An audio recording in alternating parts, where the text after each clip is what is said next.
Hiya, Reaver Station here. How's it going, everyone? Definitely the audio is still scuffed. Not until I get a new sound system. So it'll be a little wonky, but we'll get through it. Let me check audio real quick. Definitely the audio is still scuffed. Not until I get a new sound system. So it'll be a little wonky, but it's not too bad. Not too shabby. Alright, well, this is going to be mostly a working stream, but before we get started, I have a list here that's going to go down of some of the main points I've been working on, and because I don't want to go through the whole thing. It's too much information to hold. So, yeah, I got a couple things listed. Master abilities, attacks that can be like RP implemented. Then we're going to look at brief class updates, because I really upgraded some of the skills and class aspects. I really want to dig into that a little bit. And then the 6 main actions. That's what we're going to do first. Okay. Let me see here. I got 2 screens up. I got this one up right now of like all the abilities and skills. I put that in like a separate page, so I can kind of keep things organized and stuff. And then I have it on the other side of the screen, so while I'm looking at like creatures or special abilities and stuff, I can just kind of like copy and paste over. So let's hide that real quick. Right here is it's gonna be like the main thing here. The rules and gameplay. So it's gonna be, there's 6 main actions. Okay, let me oh, wrong one. Go. Let's increase this. So you know how like in regular D&D, when you're playing the game, I think you only got like two actions you can do, right? Maybe 3 if you just want to pass. That's kind of like a given. And you got your attack action, and you got your secondary action. You know, so you can use items, or you can move, things like that. And the other one's like attack, or use an item, or use a spell. Well, in Raintres, there's going to be quite a few options, since I have a new implemented SP system of using like SP for special abilities. Almost like mana for spells, you know, just a little subset extra thing you could do. So you're gonna have your combat action, is what I'm gonna call it. You know, so you pretty much can, they're almost like hybrids of sorts, because combat action is gonna be, with 1 and 2, combat and support action, you can substitute those for movement. So you can actually attack and then use your support action for moving. Or you can use the support action and then go ahead and move and get rid of combat action. They kind of work hand in hand. You know, kind of whatever you want to do. But combat action is going to be, you know, like your sword strike or your special ability. You know, things of that nature. Anything that's going to cause damage. Or a spell, if you want to cast that. And support action is going to be pretty much like items and stuff like that. So if you want to use like a healing item, you know, recover SP, stamina points, mana, throw even like an item, like a net or something like that, or a chain or rope, things of that nature. Or you can place down like a mine or something like that. So there's a lot of strategy you can go with that. So those are the combat action and support actions. Those are like the main ones. But there's like 4 more here. Guard is gonna be, it's gonna be used a lot, I think, in this game. Because guard, pretty much you'll be standing in defense, right? And you imagine you have no SP to use like any more special abilities. And you're just kind of like working with your team to figure something out. But when you guard, you can actually heal 2 SP. So, but the only thing is with guard is that you'll have to take the hit. There's no really rolling for dodging. But the good news is, well, there's two good news, believe it or not. And this kind of goes into like defense. When you guard, you automatically take the hit, but you take half the damage. So you're not getting fully, you know, annihilated, but you're pretty much sacrificing, you know, sitting and guarding as you recover some of your stamina. So you're pretty much taking a hit, but you're ready for it. And defense in this game is like your armor and all that different stuff. You know, it's not gonna be like the normal AC in like D&D. It's not like the main contention to hit someone. It's a whole different system. So defense is only when you're like guarding in some sense. So your armor is actually taking some of the damage off. So say you have a shield that gives you +1, you just buy it and you equip it. You got +1 defense, and you have just like a normal armor set, which gives you like +4. So you got +5 that'll take away from that damage. So say like a fireball hits you, and let's say it did like 10 damage. Well, you take half that, right? And it'd be 5 damage, and then your defense pretty much blocks the rest of it. So you'd almost be taking no damage. There's a lot of things I still gotta fix on that. But sometimes it could be a gamble, sometimes it's not. But yeah, that's pretty much how that works. And then rest. I got it written down here a little bit. So this is pretty much when you exhaust all your stamina points, you know, and you really want to recover fast. And you really don't want to guard or anything like that. You want the possibility to evade. So you literally, if you claim rest, you can skip your whole turn. And you'll be able to get like 4 stamina points, SP points back. But the negative is that since you're resting, you're focusing on nothing but recovery. So it leaves you with like -3 ER, which is your evade roll. That's what we're gonna be using for like the main the hit, be able to hit someone. So if your ER, your evade roll is like 13, they roll a 14, they'll be able to hit you. But while you're resting, you know, if you got -3, it's gonna make them easier to hit you, more of a target. Yeah, so there's pros and cons to all this stuff, but that makes it fun though, right? Yeah. Alright, what else we got? Yeah. Then we got movement. That's like the basics. Yeah, so if you got 40 movement, 45, 60, whatever, you'll be able to move that far. I don't have any clear ways to measure that out, because, you know, obviously some people use like little miniatures, you know, mini figurines.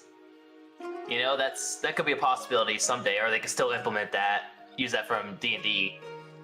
But a lot of times it'll just be like pretty much where you say you place yourself, or ask the RM, the Raintres master, the person who's playing the game and, you know, leading it, kind of like where and how far they are.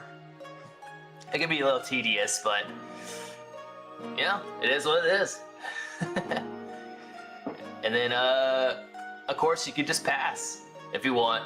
This could be like sometimes RP, you know, based, or you just don't really want to do anything, or you want to wait it out. Welcome in, Azrael. How's it going, man? Yeah, appreciate you stopping by. Hope your day's going good, man. It is Saturday, so it's always a good day. Oh, you gotta love Saturdays. I miss Saturday like cartoons, like way back in the day. Wake up super early. Hey, cartoons actually kind of like help you become an adult. Force you to wake up early. Am I right? Clankfur. Oh yeah, that's funny. Good stuff. It's gonna be Clankfur for a while. Not gonna lie. It's not too bad, but it's definitely a little robotic. Beep boop, beep boop, beep bop, bop, bop, bop, bop. Yeah, so those are the 6 main actions. That's pretty cool. Not just 2 now, but we got 6. And a lot of it can be implemented in strategy. You're ancients! Yes, it did. I remember the Tusami days. Or Toonami, sorry. Yeah, if I ever, speaking of Toonami, the old cartoon show, like, come on, like, late at night, kind of like Adult Swim. I kind of want to do that one day for, like, a 3D thing. So if I start doing, like, 3D films, like V films and stuff, and skits, I want to do, like, a Toonami intro. You know, like, some of the scenes that I shot, and then just kind of, like, Frankenstein them all together. And have, like, cool one-liners, awesome background BGM. That would be a cool intro. That's what I'll be working on for sure. Toonami, let's go. That'll never get old. I've seen it on a YouTube short. That was so cool. It showed like this one guy like waking up at like 3 o'clock, 4 o'clock in the morning, and he's so tired, right? But he sees Toonami like open, and that robot guy, I forgot his name, but he's like talking and showing like clips of like anime and whatever, and cartoons, and then he just like smiles and nods and stays awake for a little bit until it's finally over, and then goes back to sleep smiling. I was like, that's so relatable. That was me. I was that kid. Good times, good times. All right, that was page 7. Let's check out, which one? Let's do brief class updates. I updated a lot of these. Page 61.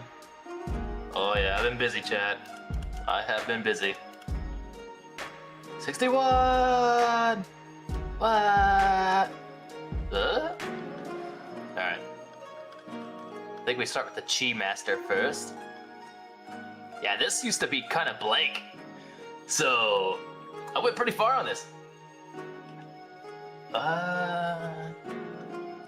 Some of it you can't see, but that's fine. Actually... Nah, but we're fine with this. But yeah, Chi Master, they're gonna be the person who has like an extra bar of Chi. So like, let me see here. Normally you got SP for stamina. Well, they got an extra meter for Chi Master to use Chi. But it's very limited. So I don't make it too cheesy. It has like a really small range to use like this extra stuff, but they're gonna have extra attack power on counters and extensions. So normally you do like 1d4 damage, which is pretty light for like an extra little counter attack. Well, or extension, like after your attack, so you can add like a punch or kick or something. Well, they could do a 1d6 damage. So that makes them pretty huge when it comes to that. But there's gonna be some things, obviously you gotta balance out characters, right? So they ain't gonna be able to use like certain ranged weapons and stuff like that. They can still use weapons, of course, but just certain things that they can't do. And they're gonna have their own special abilities. So you got all these different special abilities, right? Let me see. Like all of these.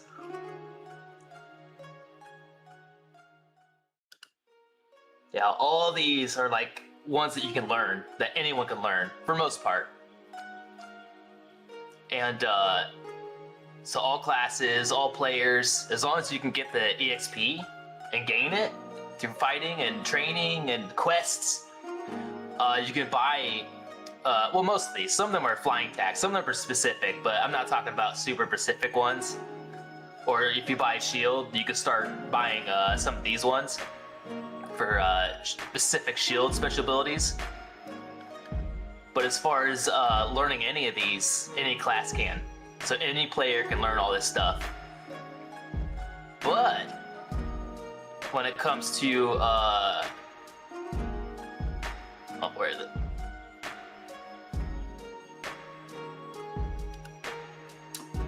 When it comes to your class, there's really specific ones that you can learn that no one else can. So I think that's so cool. I think it's exciting. So let's see here. Let's get over to like the cool stuff. Move over here. Beautiful. Pat that clank fur.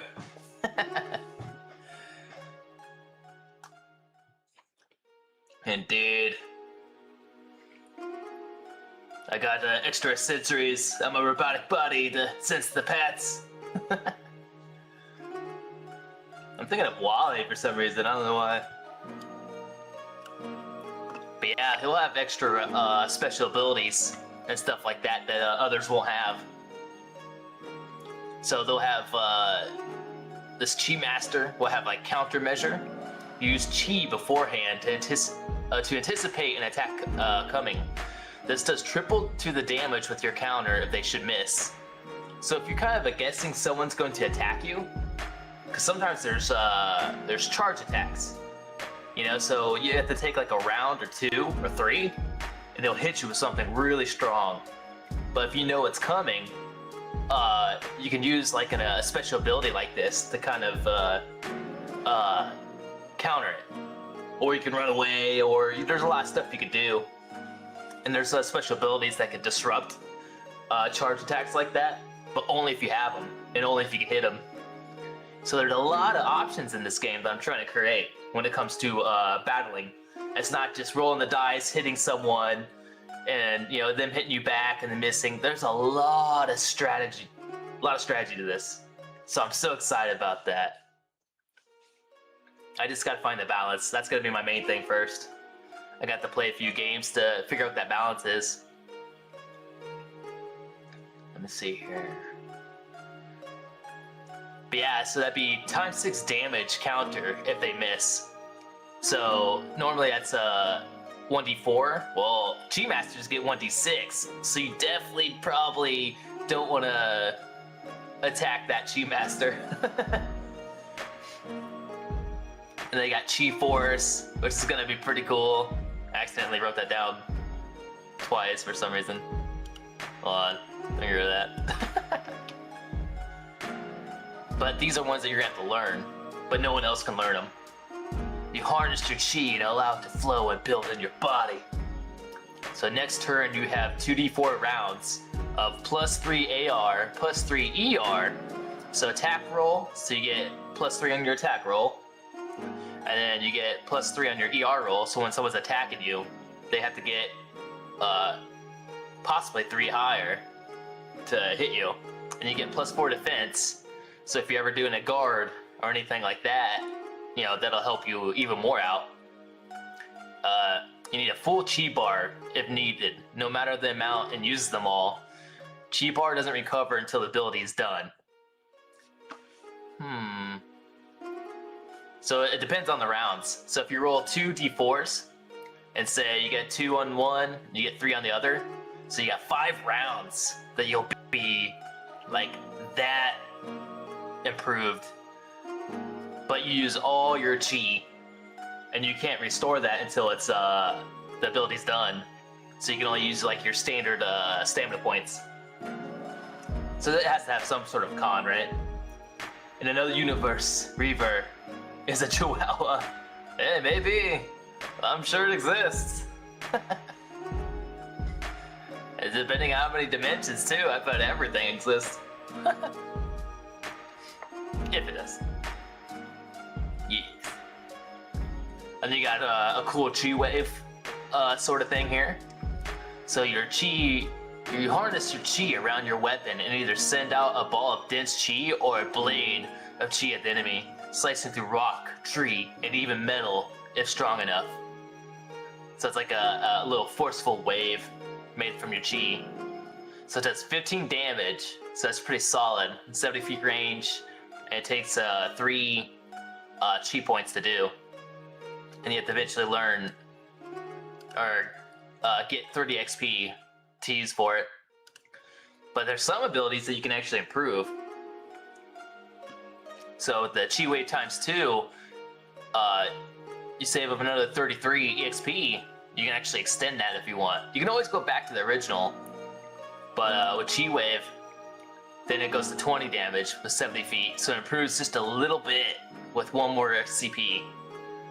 So 5 damage for 1 Chi point, pretty solid. Yeah, and then you keep going up. Yeah, and there's all kinds of cool stuff, you know, so you got a lot of cool abilities.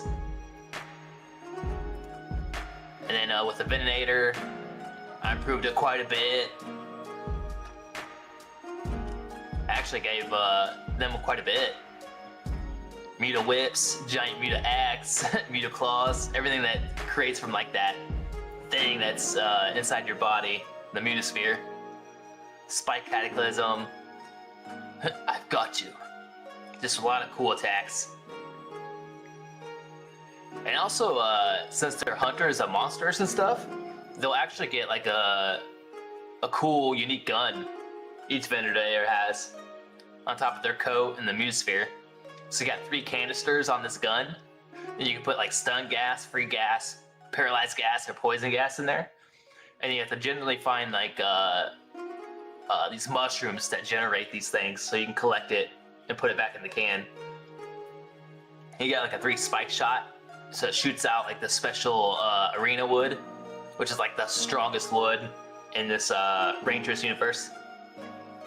And it does extra damage to monsters.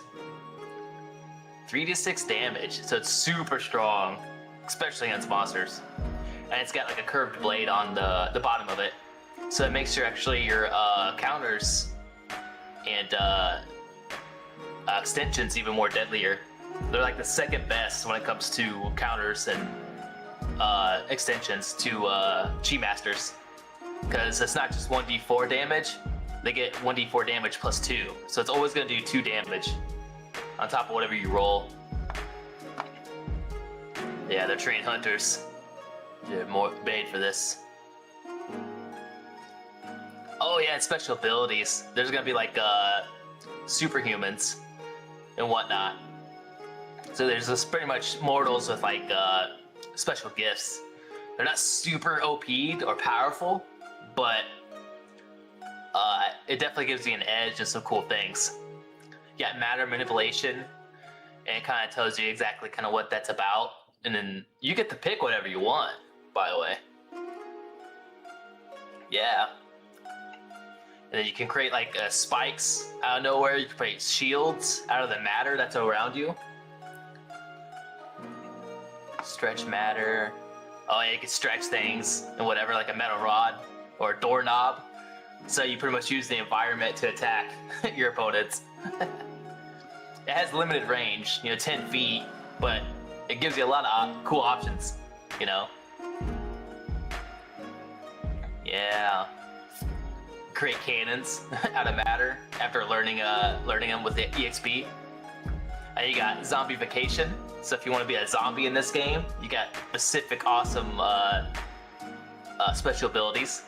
Ripped arm. You can rip your arm off and strike it for extra reach, and then reattach it.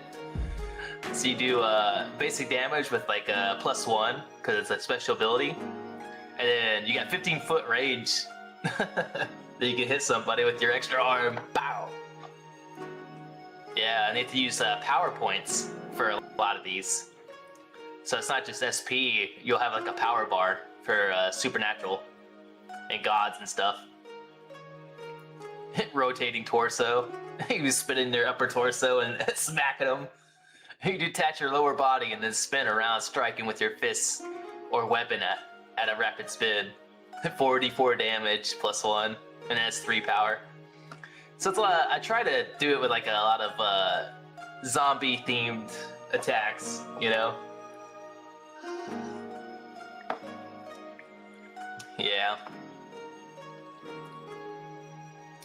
Zombie crawl. When you came back into the world, you had to crawl out of the ground. A moment you'll forget, or you'll never forget. Oh, what the heck? I don't know why I didn't put that, but whatever. A moment you'll never forget, and crawling had become muscle memory and had become efficient at it. You crawl fast and headbutt the target or extend both arms out to attack. I try to give options, because sometimes it don't have to be exactly what the attack thing is, but you kind of see where you're going with it, and then you as the player can determine kind of what you do if you want. That's why I kind of do the ors sometimes, because someone may want to just headbutt, use a weapon, or extend both hands. It just kind of what they want to do. I didn't want to completely dictate what they do. Some abilities do, but I mean, I'm totally down with you using your imagination and whatever makes sense. But this would be 14 damage that you can do using power points, by the way, and negates wind magic for the round. So since you're low to the ground, sort of thing, wind magic don't really mess with you because it just blows over you. And ranged attacks, you get +3 ER to evade them because you're so low to the ground. You know, for that entire round, you get the +3 to that. A lot of cool perks for that. And then you got special abilities to learn. So these ones you actually get for free. When you say, hey, I want a character that's gonna be superhuman, and then you pick your sort of class superpower, then you get some of the ones that you already get right off the bat, and your PowerPoint gauge, but then there's going to be specific ones that you could learn that no one else can within that class. So that's pretty cool. So ones that you'd have to learn, so you have to get 60 EXP, you know, fight creatures, quest, all that different stuff. And then if you want this, then you can buy it and learn it. And then Hug of a Disaster. You place bombs all over you and happily hug the enemy, self-destructing. You need either 5 grenades or 5 mines or 1 bomb in your item slots to use. So you have to have that in your item slots, which you only get 10, by the way. Unless you buy a very expensive holder. They only hold like a little bit of a specific type of item. That's for another time. But I mean, if you're out to really do some damage, just saying it, that's one you could do. It does 35 damage to the enemy, but 45 to yourself. And it's 6 power points.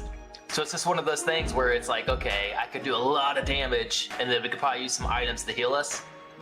Then, you know, that's something you could do. Or a last-ditch effort sort of thing. And then you have some other cool stuff. And I'll have an alchemist class. If you want to be like, your mana is so in tune with alchemy that you can enchant chemicals and stuff and make it like very unique. You got blue goo. If you have this blue substance with several ingredients inside, then once you infuse your power with it, it becomes incredibly sticky and expands. Within minutes, it'll shrink, get weak, and crumble. Obviously, because you can't have them captured forever.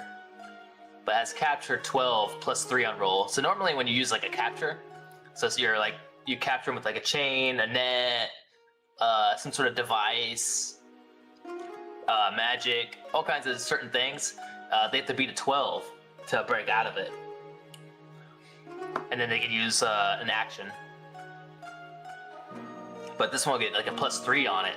So they have to beat a 15 to escape this stuff. It's pretty brutal. But no worries, I'm having something for everything. So, where is it? Let me go over to it real quick. So say you get captured a lot, or you're going into some place where you think they'll capture you a lot, like spiders, or these glowworm creatures that try to capture you and stuff. Well, I try to make it to where eventually you can learn things that help you with stuff like that. So I did create Breakout. Where is it? It might be further up. Yeah, I'm pretty sure it is. Zip! Breakout, where are you? I know you're here. Somewhere.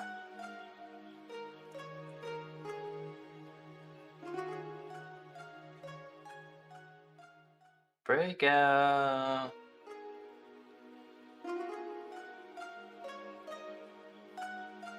Why am I struggling to find this? I've been working on a lot of this stuff, man. Holy crap. Almost got too much. Then again, I feel like it's not enough. You know how you get excited like looking at special abilities and skills? You just want to keep reading more and more and more. Or was it a skill? Maybe I made it a skill. Yeah, I don't know why I did that, but yeah, it's gonna be a skill. So it's this skill you can learn, right? And if you are caught in a wire, web, net, device, or capture magic, you can use this ability to roll against the enemy's ER to break out easier. You can get a +5 on your roll. If you fail it, you only receive half the damage or remain captured. You can use this at any moment you're caught for, so you spend 4 stamina points to get the edge. Or you can use 2 stamina points for breakout on your turn and still use, so you can use this right away if you want, but waste 2 extra stamina points. So say like a spider shot you with this this thread, it's silk, and wrapped you up in its spider web, but you don't want to be stuck the entire round. You can use, if you bought this ability, you know, you worked hard, got the 50 EXP, and you learned it, it's a skill, so it's passive, so it's any time that you meet the criteria. You can use 4 to break out of it, which is pretty cool. Or you can use -2 SP for breakout on your turn, and still use your combat action and support action. So you get options here. You got like 3 options. Based on kind of how you want to play or how you feel about in the battle, you know, take your chances and roll against their ER. So other than trying to roll for a 12, where the odds are 2 more against you, you can be like, okay, the spider has 13 ER. Let me go ahead and just roll against that and get a +5 on my roll and take my chances there. But imagine you're fighting a monster, it has like 17 ER. You're like, maybe I won't use that. I'll just use the SP to break out. Or maybe you're like, it already attacked and used its thing, so I'll wait for my turn. And I don't really need to do anything because I need to heal, so I'll just use 2 SP on my turn. You know, so there's so many options you could do. That's what I'm excited about with this game. That's why I got super excited in creating it, because the combat in D&D is fine. It's fine. But the thing is that there's not too much excitement, or there's not much you can do when it comes to your turn. And there's not much you can do when it comes to like team combat and working together. And this like enhances all those things by 10 times, you know. Abracadabra, I cast Reaver barking like a chihuahua. No, only in that realm, not in that dimension. Ezreal. I do not bark in this realm. Never. I already said that I'm not a furry, so I would not bark like a chihuahua either. I kind of miss that Taco Bell chihuahua dog though. Quiero Taco Bell. I haven't seen a commercial like that forever. Can't believe they got rid of the chihuahua dog. Man, I missed out on good advertisement right there.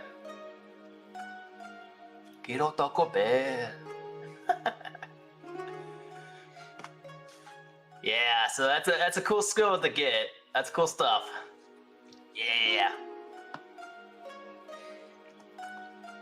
I think here. Alright, let's go back. So it kind of explains that a little bit when it comes to the blue goo. Let's go to this. And then you got acid fumigate, so you got some cool, you got a lot of cool stuff you can do with alchemy. Emerald Rain. You have a dark green liquid you infuse power with and swing it into the air. The substance expands as many pieces separate and elongate. It breaks out and many sharp shards come screaming down and soon turn into a liquid, poisoning the enemy from within. So it's like you're mixing this chemical inside this glass bottle, potion bottle or something, and you infuse your mana and your power with it. And with the ingredients and your power and your understanding, you throw it up in the air and it splits off into like sharp emerald colored diamond sharp shards. It screams down on the enemy and attacks them for damage. But because it's a chemical, it starts dissolving. So while it's like in their body and stuff, it like hits them with like acid. Yeah, just cool stuff you can do as like an alchemist. And you got other cool stuff, so all that's for free. And then the ones that you can learn, that only you can learn, there's a pink tunnel I came up with. So you make like this substance that bubbles up and stuff, and then you can create like a tunnel wall with 15 plus HP. So the enemy has to bring it down to 0 to break it. And it's 20 feet long and 20 feet in length. Yeah. Well, 20 feet width. And it holds up to 5 characters. And it takes 6 power points, so quite a bit. You're almost going to be basically using all of them. But if there's like a big attack coming, or a widespread magic attack, guess what?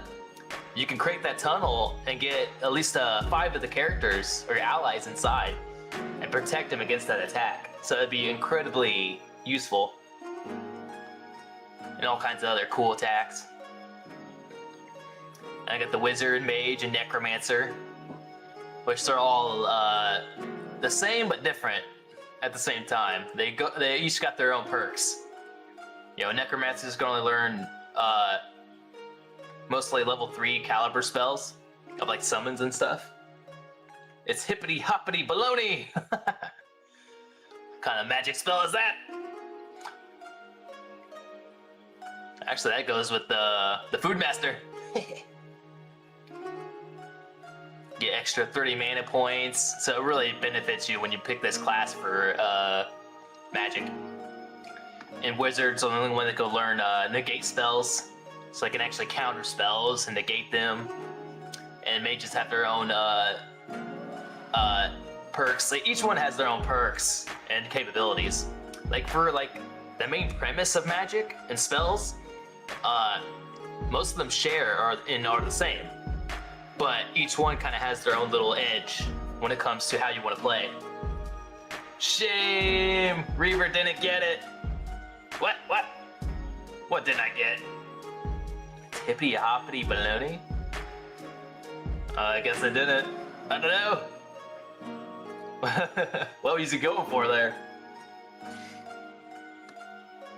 So I'm too focused on my dreams.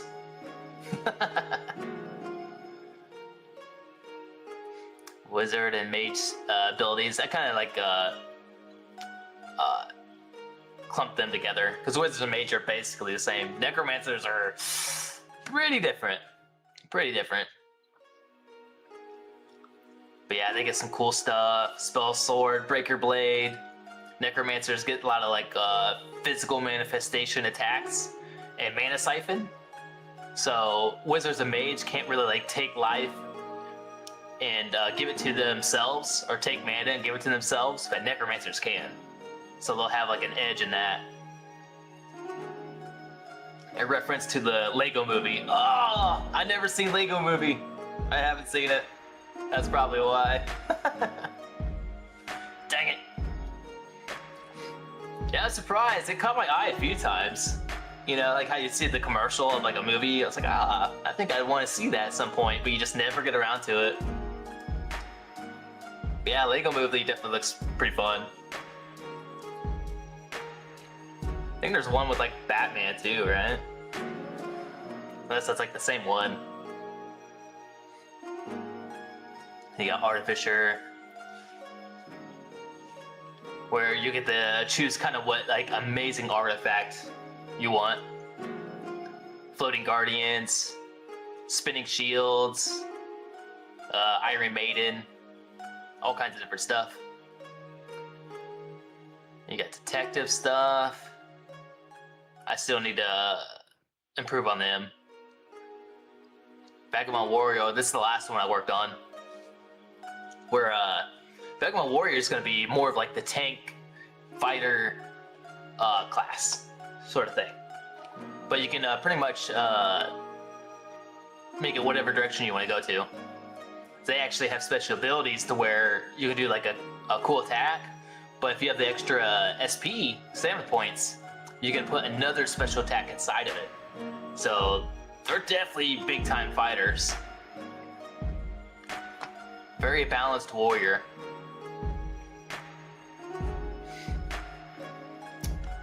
Yeah, they got vigor, so they can raise their HP 20 up. So 20 plus HP until the end of the fight. So say if they had like 80 HP, they can go up to 100 just for that round. For that fight. Takes 8 SP to do, but it definitely gives them an edge, right? And they, since they're fighters, they got a little bit more will than most other classes. So just one more time is a skill that he naturally has. Like other players, you have a chance to get back up after your HP has gone to 0. You know, you'll go into like the fallen status. That's what it's called, like faint or knocked out. You know, something like that. That's gonna be fallen. And you, however, can will yourself back if you have 6 SP left when you went down, bringing you back without that roll to see if you can get back in the fight. And you start off with 20 HP, other than 15 or 10, whatever I made it, instead of 15. Okay.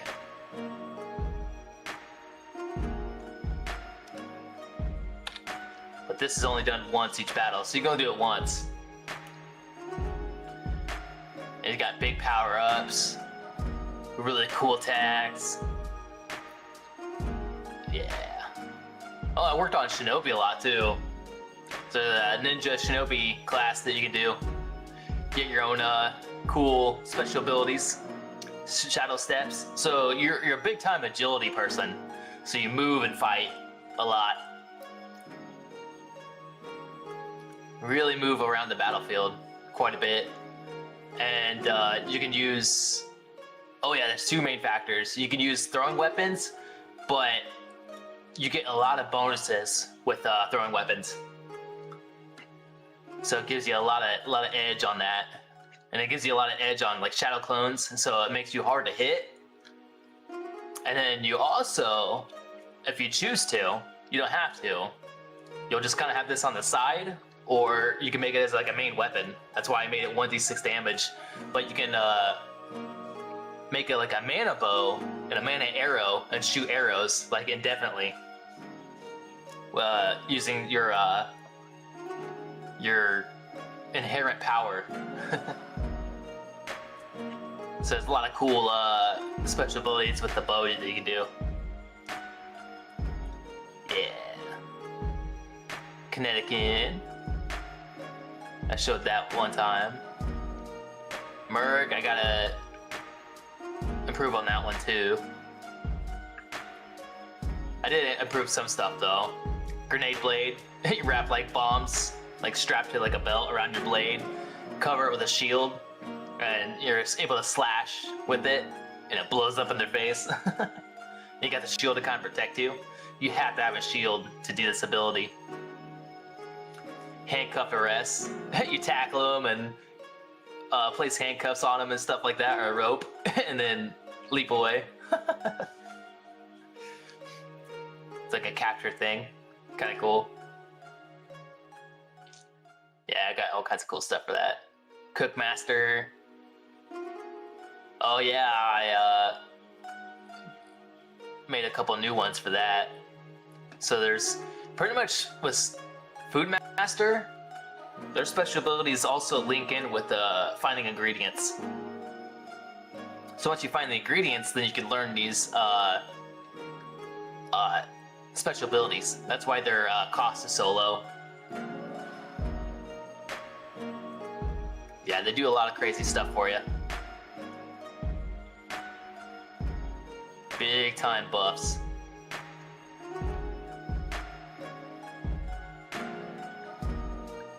Yeah, other than that, I think I came up with a couple of new overdrive special abilities and stuff. But we'll get into that later. We're gonna go to master abilities now. Now, master abilities are like a combination of special abilities that you've learned. And if you have the right combination, you can combine them all and then unlock these master abilities. So this really takes place off Legend of Legaia. Legaia. It's an old game I used to play. So cool, super fun. But the battle system was unique for its time. It's still unique now.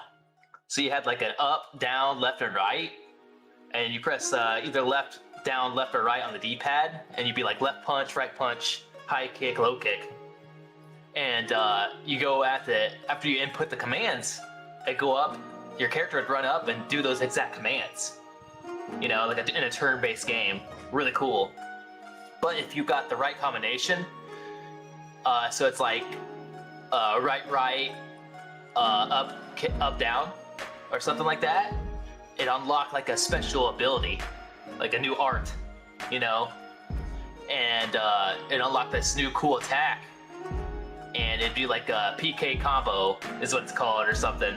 So take a lot of your spirit gauge, you know, which would be like SP in this game, for instance. But you do like a punch and a spin kick, and you do a lot of extra damage. But you kind of have to find that, you know, for yourself. That's why it was so fun. But I kind of implemented that a little bit into this. So the best thing I can think of here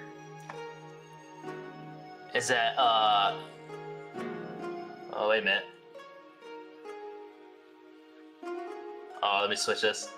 I was gonna say, why is it barely white? The heck? Alright. So, before I get into this, the Parish Master ability, right? So out of all these, of all your standard attacks and stuff,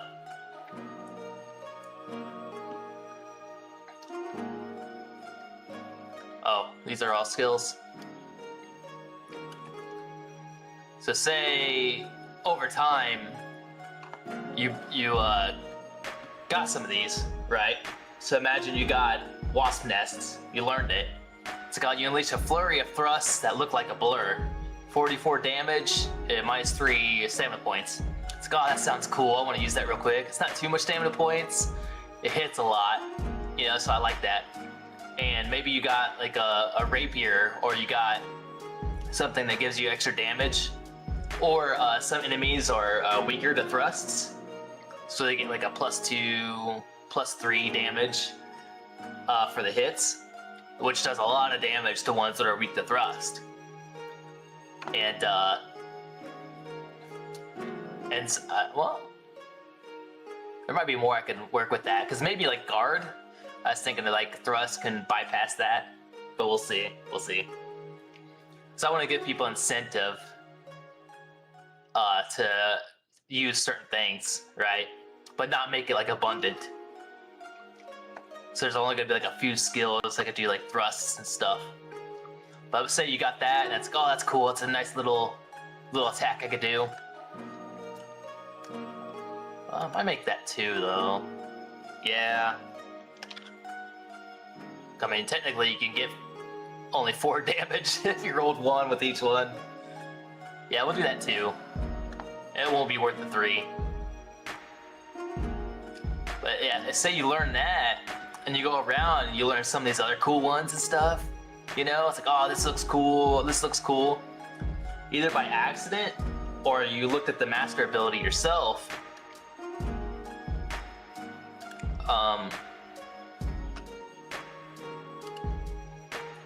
So you got like Wasp Nest, you got that special ability, you got Breaker of Bones, use experience to get Atomic Crash, and use experience to get Charge Strike.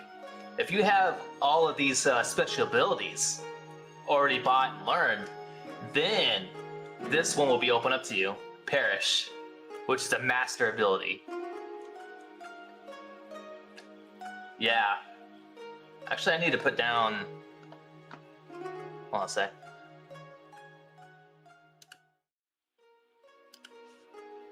Let's say... Costs... Let's just do 40. Because you'll already be using so much experience points to get all of these, and then you have to come with experience points to buy this. And I don't want it to be too crazy. So yeah. Then you need to get another 40, and once you pay and get Perish, then you can pull that off. And it's a little bit more even a stretch too, because in the notes here, you must have at least 2 caliber points. So when you get caliber points, you have to land on a 18, 19, or 20 when you roll attack dice, and then you'll get like a caliber point. And once you get 4, you'll be able to do like overdrives and stuff like that, which is like super special abilities you can just do for free. So once your turn, boom, you can just pull it off. Either like a really good buff or an awesome attack. So you got that working for you. But if you get 2, you can hold on to those, by the way. You don't have to use them. Or you can have all 4 and use it. So if you have 2, boom, this would be open up to you. So you need all that to activate this special ability. You charge up 2 rounds. So you have to wait 2 rounds and unleash a powerful attack that even a god would suffer from. Unleashing a barrage of bone-crushing punches, the blur nearly creating so much force and friction that smoke and heat generate. A devastating rapid punches of or kicks against the enemy. So it's or, so whatever you want it to be. Charged with power and mana, the enemy's body flails at each strike, nearly contorting it and jerking it in another direction in a blink of an eye. Almost like that anime, you know, when someone's getting beat up. Like in Dragon Ball Z, their body's like flailing. And each blow creating many concussion waves as you close your eyes from your arms burning and putting everything you got into your attacks. I was thinking of like Luffy too, when he's like, when he learns like Gear 2, I think, 2 or 3, and he kind of has like that purple glow shimmer on his body and steam. And then he unleashes like all those crazy attacks on like that leopard antagonist. That's what I was kind of thinking of. But it's, once you get all those things, all that learned, you do 10 d4 damage plus 5. Or if you don't want to roll all that, you know, like that's a lot of 1d4s. But you can if you want. Or you can roll 2 d20s for shorter. It's up to you. Save time or enjoy the the dramaticness of it. And it has magical force, so you can damage spectrals and ghosts. It dazes the opponent, and then you get 1d20 damage with another plus 5. You already did the charge for 2 rounds. It takes negative 15 mana to do. So it takes 15 mana and 10 SP. But you're doing crazy damage. Good stuff. And dazing them, which makes them harder to cast magic. Yeah, and there's all kinds of cool ones. I'm gonna be making a lot more. Yeah, Crimson Apocalypse I got Perish, and I got Critical Mass. But there's a lot more I do wanna make. But yeah, those are master abilities. You know, so I think it's pretty cool. You can actually collect special abilities and combine them all to make like a new special ability called a master ability. And then once you meet the standards, you can unleash them. So it gives you something to kind of always aim for, you know, a little extra fun stuff to do. Yeah. Oh yeah, and the last one before we start actually working So I need to make some monsters. We're gonna do some monster creation today. No, I'll be getting a lot more quieter. But where is it? Abilities. Let's switch over. Yeah, sometimes like in D&D, when you like what you want to do certain things, but it just seems like it's out of pocket, or you have to roll something specific to get it. Sometimes you can just use like an ability to kind of match what you want to do. Like where is it? Oh, I did make more here. Oh, I made miniature versions. Yeah, that's another one. I forgot about this. Ultimate abilities. So ultimates are like the smaller version of master. Okay. So it's like taking 2 different ones, maybe even 3, but so far it's 2. So if you learn Atomic Crash and Heal Drop Breaker, you can actually learn Atomic Breaker for 44 EXP. So it's just like Legend of the Gaia. So there's like new arts, hyper arts, and master arts. You know, like bigger the gauge you got for putting in combos and combinations of attacks, you unlock even more, right? So combining just 2 will give you an ultimate ability. So if you learn Atomic Crash and Heal Drop Breaker, you can pull off Atomic Breaker after you've learned it with EXP, and it does this crazy amount of damage, often with like a nice little extra, you know, of stun. Or sometimes the status is even longer. Or you got Double Strike plus Frostbite. You get Frozen Twilight. It's a Magicka ability. So there's like magic infused with your attack. You slash twice or slash with both weapons into the enemy with your weapon, and it continues. Your weapon continues striking the ground. So you go through their body and you strike the ground in like an X pattern next to them. The frost glows like white bluish sparkles as the cold and frost rage through the weapon and grow 2 large pillars of sharp ice, both stabbing into the enemy in a cross pattern. You kick them away, breaking and dissolving the mana ice, surrounding you briefly in a beautiful glimmering light show, like being surrounded by stars. That's pretty cool. And a combination of those 2 ones, you get to do that one. You learn that one for 70 because it's got so much different stuff. I don't know why I got thrust on there though. Oh yeah, because the ice. Okay, never mind. You get 2d6 damage plus 4. So a lot of these things that I'm doing, by the way, with the Double Strike, normally it'd just be 2d6 damage. Okay? But since this is a special ultimate ability, you get a nice little buff. So it doesn't really change the attack. The attack's implemented in there, but you get a plus 4 on it. And then you get 2d8 damage from the ice, plus thrust. So if someone's weak to thrust, you do even extra damage. And then 1d4 damage, that's for the kick. I try to put like everything in there. So if you're kicking them out of the ice, well, standard punch and kick or anything, just much like a counter, is 1d4 damage. So I put that in there. And ice type, so if something's weak to ice, you do even that much more damage. And you push them with that kick 10 feet to get them away from you. And then it takes minus 5 mana to do, and 6 SP. So it's a pretty cool, awesome, another attack that you can work for. And you got all kinds of other cool stuff. Rain of Fire, Oblivion Stinger. I really like Dante's Stinger attack. I use that a lot in Devil May Cry, where he's like doing the multiple stabs. His arms like blurring everywhere. Yeah, I had to put that in. I put 2 different smaller ones in. That's kind of like that, like a weak one and a stronger one. Wasp Nest is the weak one, and Hornet's Nest is the stronger one. But it's like the same sort of attack thing. And then I got Oblivion Stinger, which is like a powerful version of it. I got Let It Rain, that's another one. So you need 3 to learn this one. Dive Piercer, Skyward Braver, and Hornet's Nest to learn that one. And it lets you know kind of all what you can do with it. Which that one's pretty strong. Dang, that's gonna be cost. Let's do 90. That's pretty OP. But it gives you something to work for.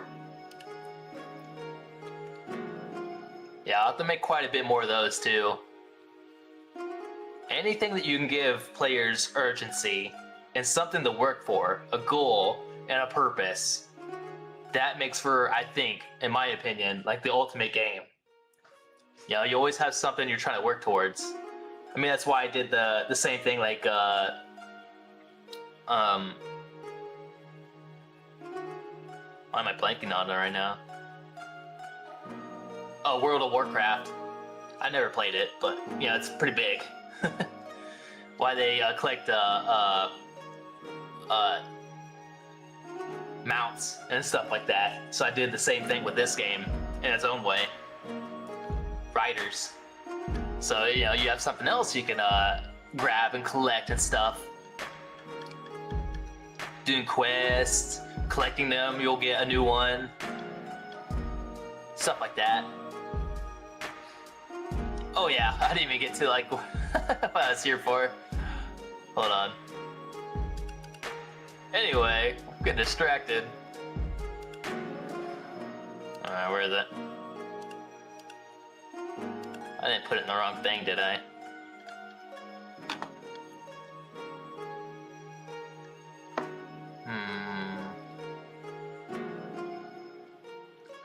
Yeah, man, I got a lot of stuff I can go over. One day I'll go over all of it, of course. Once the game comes out, I'll probably have like a live stream about a lot of it, to answer people's questions, or an edited video.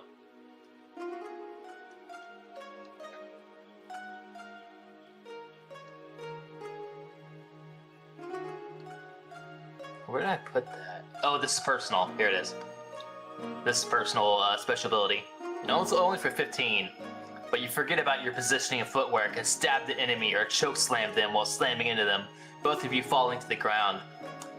So it does 1d4 damage plus 3 knockdown, and you also have knockdown status. You go down with them. For a low SP cost, that's good. But the thing is, you can use this for like RP. You know, like imagine someone's making you mad, or a teammate, or a non-PC, but you don't really want to like unleash a crazy attack on them, right?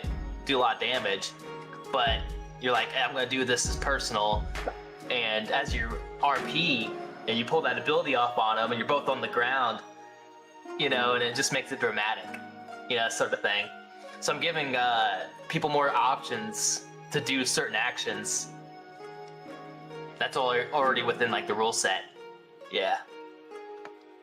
So that's pretty cool. Yeah. How fascinating. It is. It is indeed. No doubt.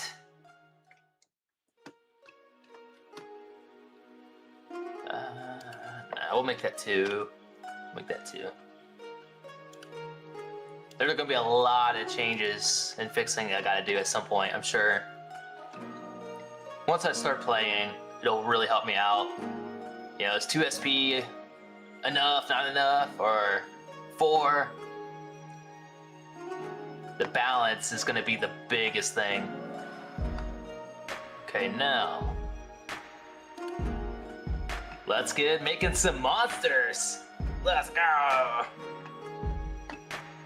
Alright, get rid of that. There we go.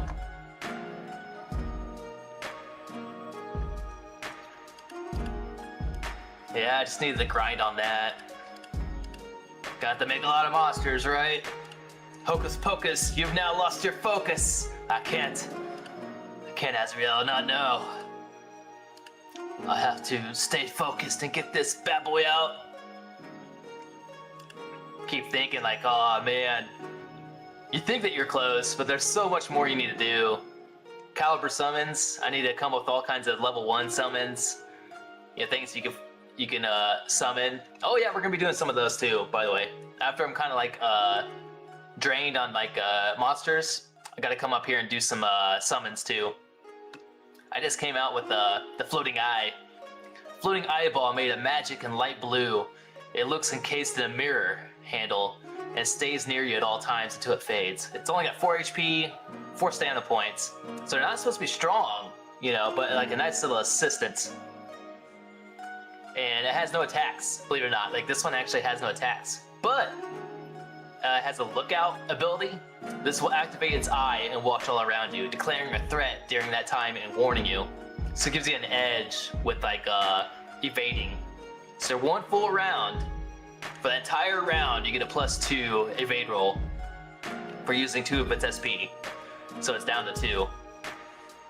So it gives you an edge in dodging 1 full round, and maybe even another round, or maybe like a big attack's coming or something, or maybe you're like the last person to fight and everyone else is like fallen. Boom, you could use that to kind of give you an edge. And it's got the sacrifice block, so it could take a hit for you, making you extra vulnerable to attack. Yeah, you take an extra 3 damage, so it's pretty much almost not going to survive anything. But that's what it's designed to do. You know, as long as it's got 1 SP left, you know, it could take a hit for you. And it's got Eye Beam. You can shoot the small laser. So they got some damage at a point, but it's not a lot. But it's got to be like that to compensate. And then Caliber 2 summons are stronger summons. You know, werewolf, large snake, giant eagle, things of that nature. And then Caliber 3 summons are more like necromancer stuff. You know, so this is more like magical and made of mana, while Caliber Summons 3 are more material and dark and cursed sort of creatures.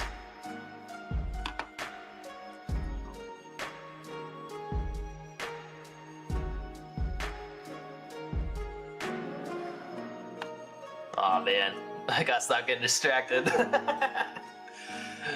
I've been developing a lot of worlds and lore and stuff too. You know, I made Ragnar and everything that's within Ragnar. Mirror Sound City.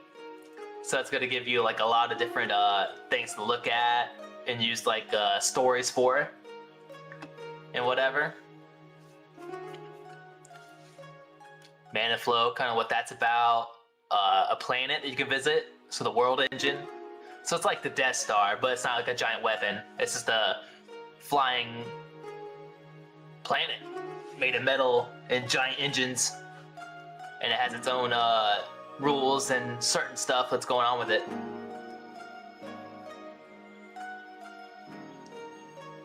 You know, location within space, a space station called Stagona, which means teardrop in Greek. So it's like a giant teardrop or jellyfish-looking space station that you can visit. And then they got Rain City Drive, so it's a place that rains a lot, and it has wyverns and stuff that try to catch people. It's a bad wyvern problem. So there's open spaces where they try to hunt. That's why it's called Rain City Drive, because most people drive to try to escape them and make deliveries, or they roller skate and stuff like that to avoid them. And then they're called, you know, Rain City Drive, you know, type of people. I came up with a puzzle system, you know, how to do puzzles and stuff, what you can do for them.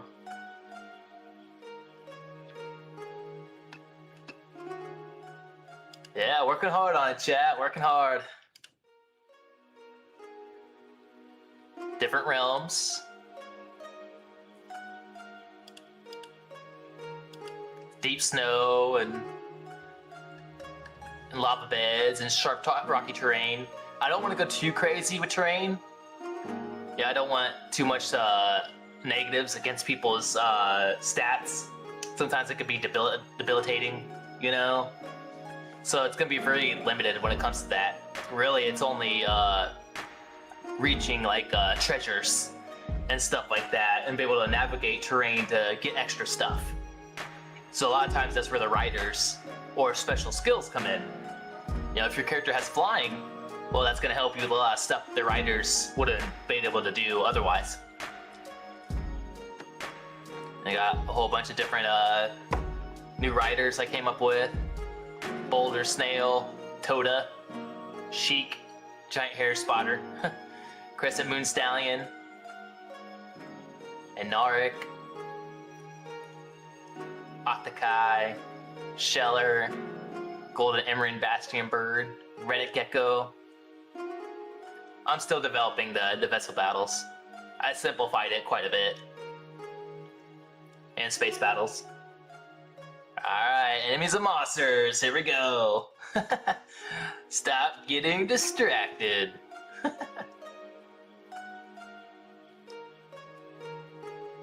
Alright. I did expand a little bit on the orcs. Where most of them, we're talking like 95% to 99 are all just like what you would think orcs are. They're just like wild beasts that have a natural, just enough intelligence to create their own villages, weapons, and tactics and stuff. But there's a rare Syrian orcs that are tempered enough to be amongst the civilization and stuff like that. And they're naturally shy, but they're quick to anger, sort of thing. So I got that going on. We got goblins.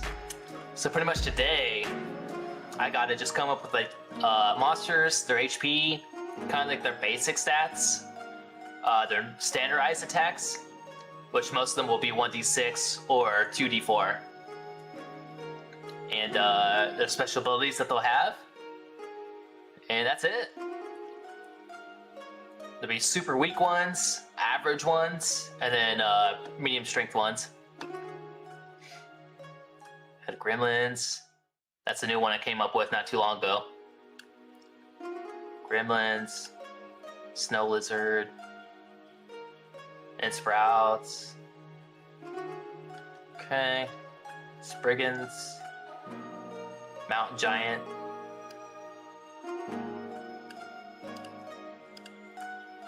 They get a size bonus, so they get +2 to their physical attacks. That's it. Fire, ice giant, force giant, Mino, which is like these Monitor monsters. It's Argonath. Actually, you can't see it. Argonath. I played him as a D&D character in Jono Fuck's D&D game before. Pretty cool. Fun stuff. Okay. Let's see. Phasms, yeah. I don't have any attacks for them yet, so we'll start with Phasms. Shoot over here.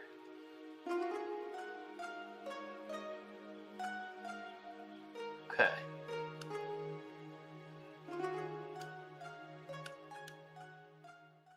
There we go.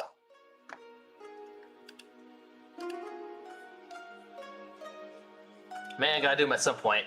But Phasms are in the Celestial Realm. Very rarely will they be in the Mortal Realm.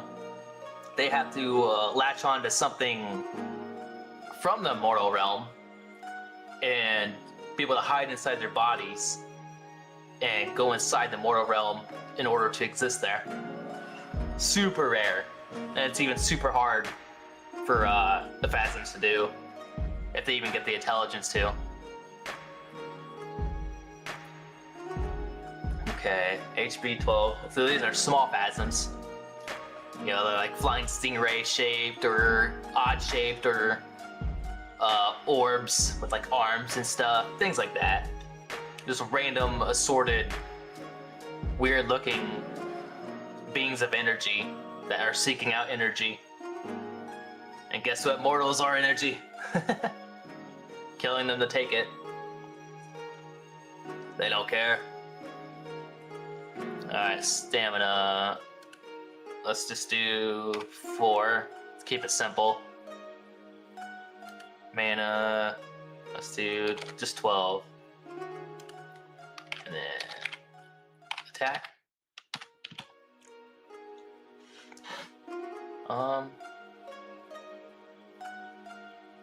Let's do a range. Let's make these guys a little special, where they have a standardized range attack, normal attack, and a standardized range attack. So we'll go with energy discharge.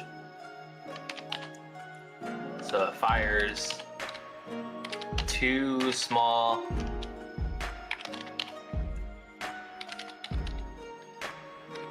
energy blasts. Okay. Pew pew! That'll be the 2d4 damage, which is the simple damage stuff. But the thing is, most of the time with normal attacks, they don't really get range. This one's gonna have range. So it's got 20 foot. And boom, no SP for it. They could just do that on their turn. Okay. Let's put this down here. Boom. And then they'll have, let's just do Phasm Strike. And then we'll leave it to the RM what that looks like. I like to be vague sometimes, because it could just be up to whatever your imagination is. Swipe, runs into you, headbutts, whatever. Claws you. There we go. That's going to be a standardized 1d6. There you go.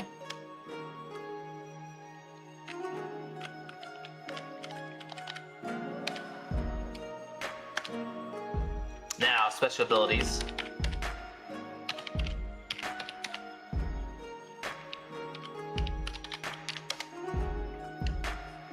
Simple ones are gonna have energy beam.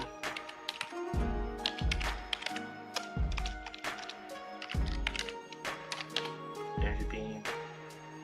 Let's do, keeping everything simple right now. I'm not gonna do too crazy. 6 damage plus 2. That's gonna be -2 XP. So you can do it twice if it wants to. And we're just gonna stick to that.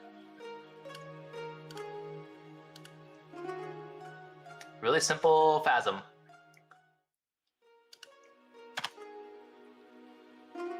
Alright, we got the second caliber Phasms. And they're about as strong. Let's do 25 to 45. So it's up to RAM how they want to determine that. That's a big jump from regular Phasms.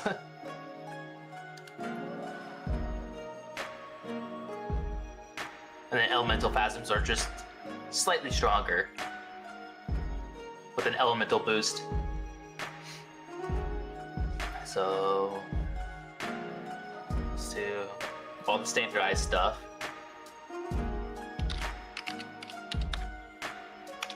Ember.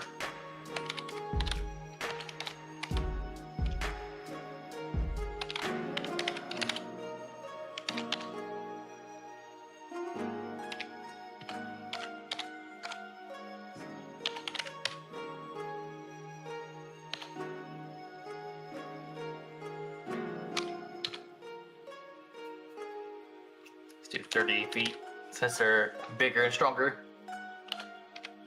Oh. Let's have for that. Slight change. And then Phasm Strike. No change here.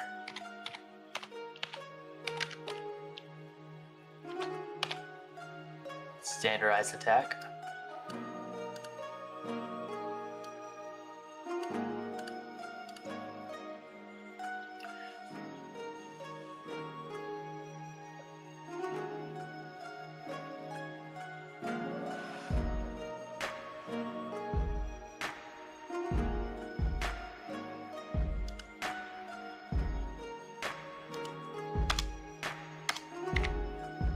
Special abilities.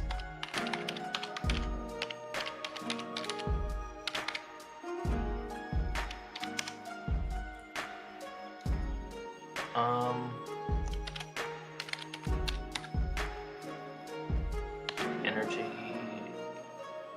Blast. Let's go blast.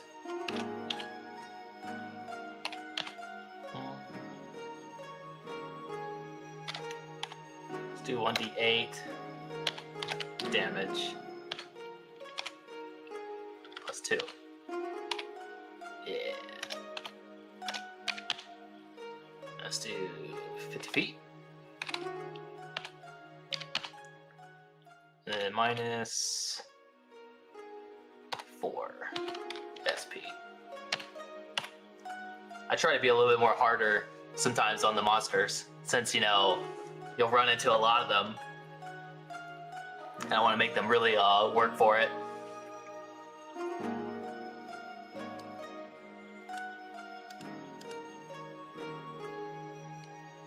And plus enemies, you know, they can have like infinite resources. You know, when you run into a new one, they can just do whatever they want, while the players, you know, have an item slot list and have limited hours and time and space to manage things. So they got one clear advantage, and they also got one clear disadvantage.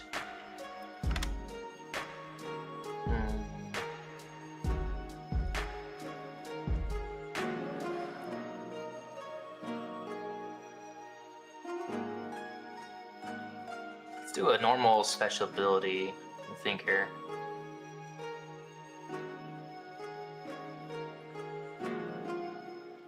Yeah, let's do that one. I'm actually grabbing like a special ability I already have. Copy. Let's do Stat Pulsar. Boom. They could do that one.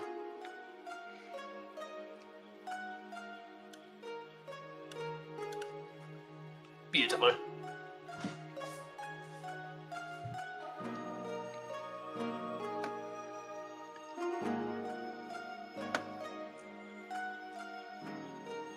There we go.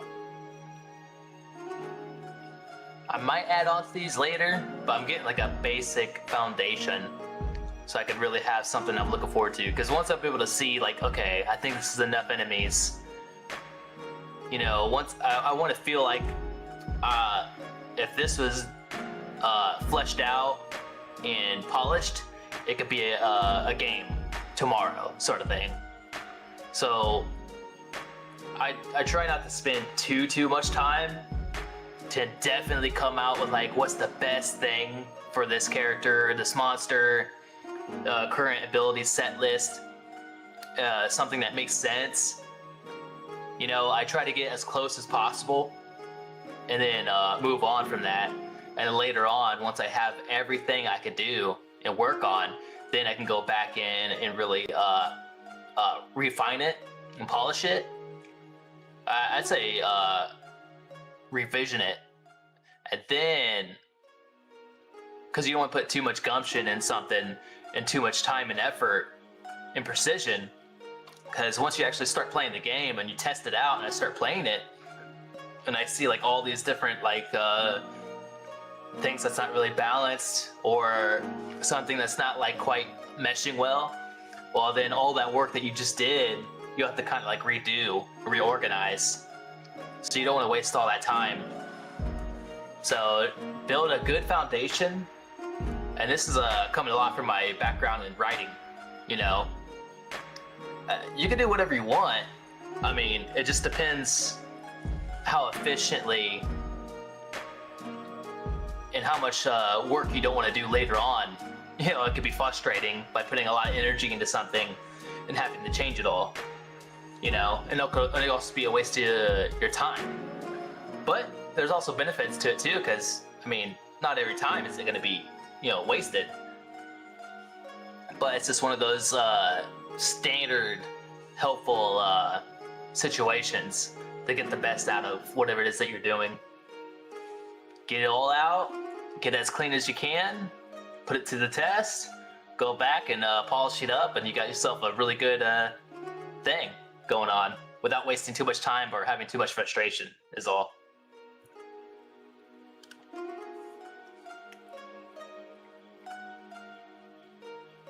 Because sometimes, you know, like, I mean, in the past and even still now, you know, like imagine I could really get into something, you know, it's elemental fire phasm.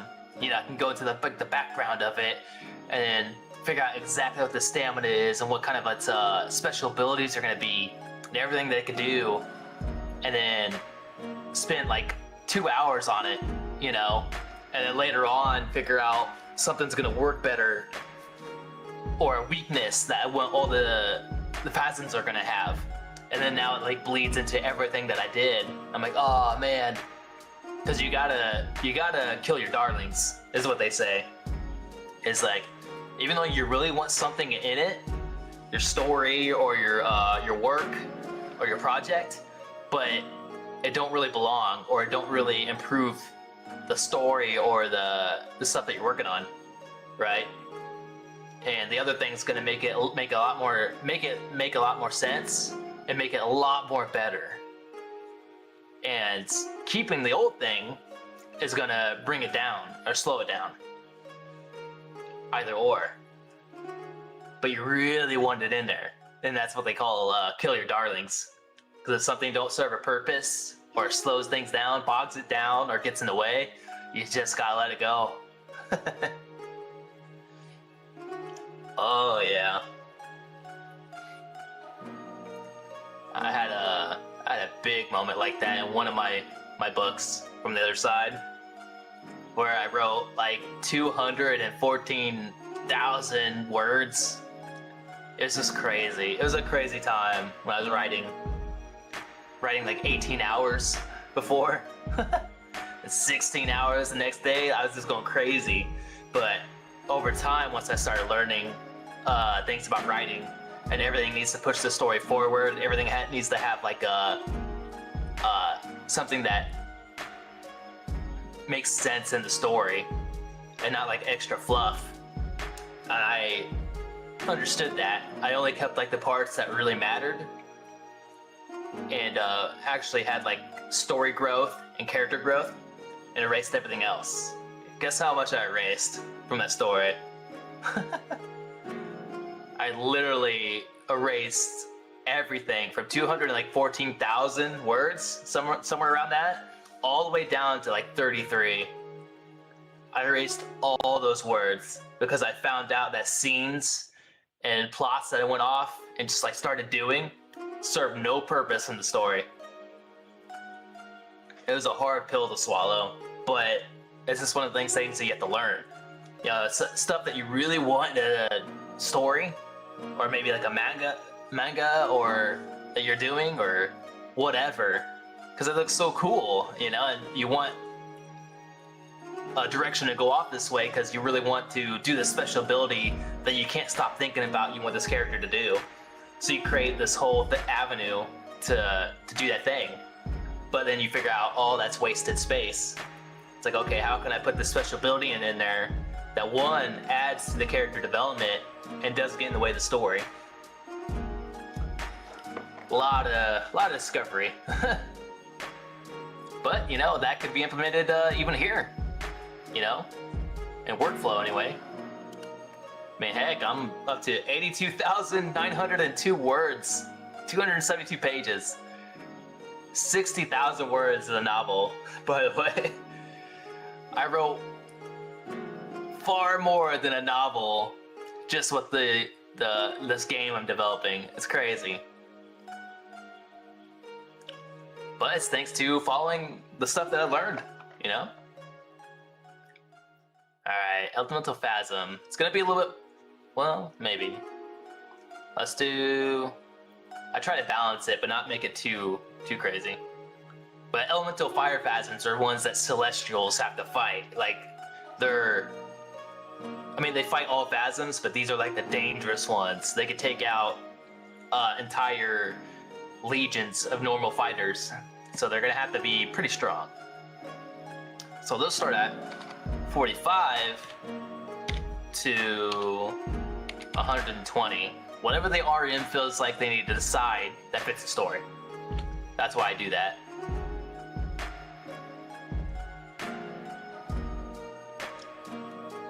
It would be like a set amount, like a goblin or a gremlin or orc. Or it could be a set amount based on what the RM wants to do for the story. Stamina, let's just do 14. Mana, let's do 40. Speed is 1. Actually, let's go 2. They're pretty strong, pretty fast.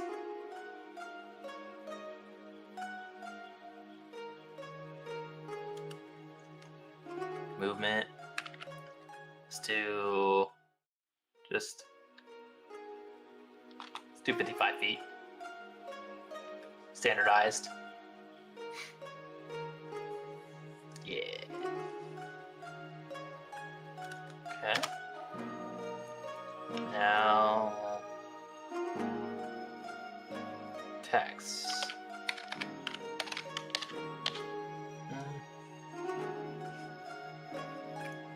We'll do all the normal stuff. Copy that. Paste. Boom, bada bang.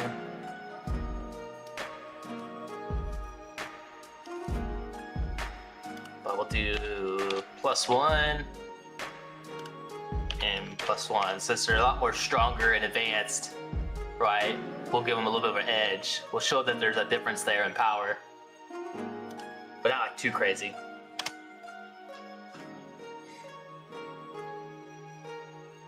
Actually, let's just do this one as 2, since it's like 2 blasts. Makes sense. Alright, special abilities.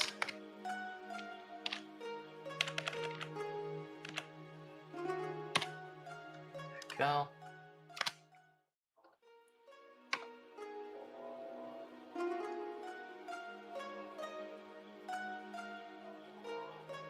Let's do all the normal stuff.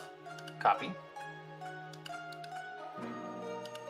Makes sense that, you know, since the ones previous had it, they would have it too. But they're gonna have more. Let me look at the ability list.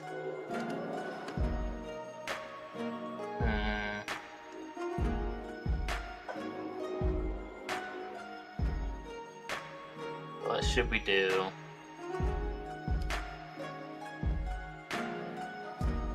Let's do...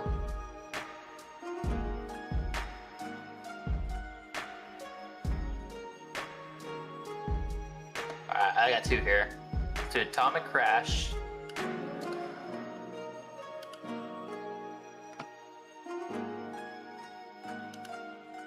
There we go. Actually, let's move that so you can see it. Sorry.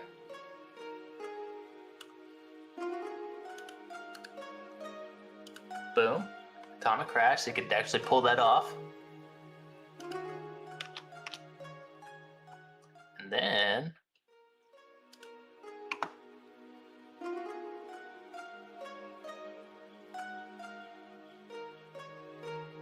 we're gonna do,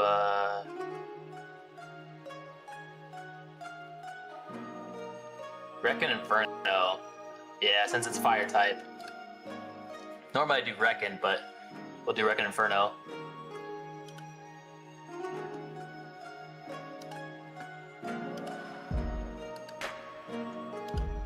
Yes. Nice.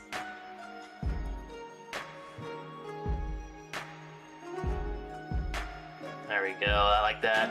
That's cool. It's the same as Reckon, but ends with the Fire Blast spells. So it pretty much stabs you and stuff like that, and you unleash like a Fire Blast within him. And it shoots him back 10 feet. Yeah.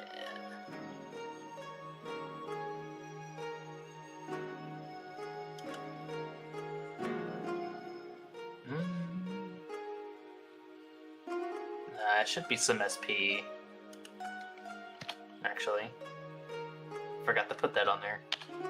Let's do -5. Yeah, here we go.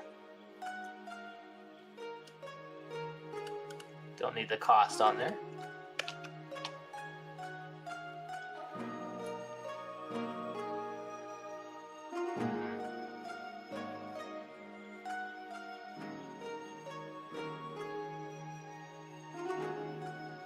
Yeah, we'll leave that. Whatever.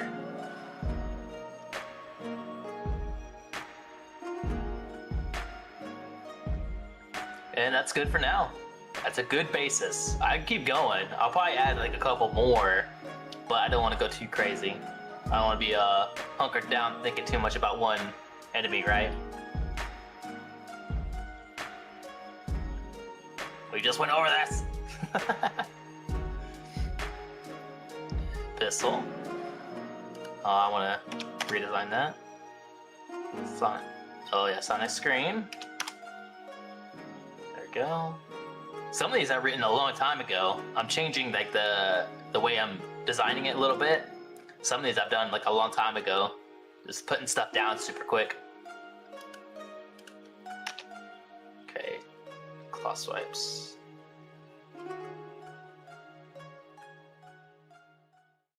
Yeah, we'll make the Bizzle look dangerous.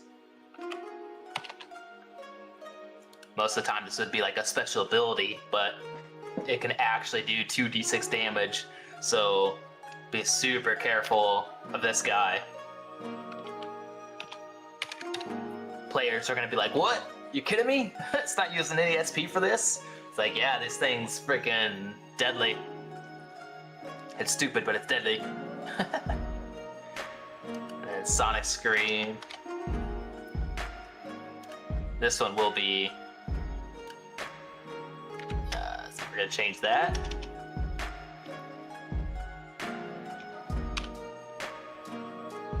And 20-foot radius. Make it shorter. 1d6. We're just gonna do that for stun.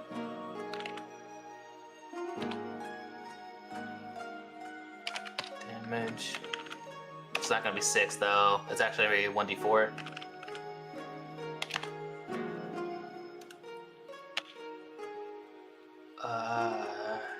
That's gonna be minus. That is pretty deadly. Let's do 4 SP. Don't want to make them too OP. But that is pretty tough to deal with. That's gonna be a special ability. Anything you have to use SP, PowerPoints,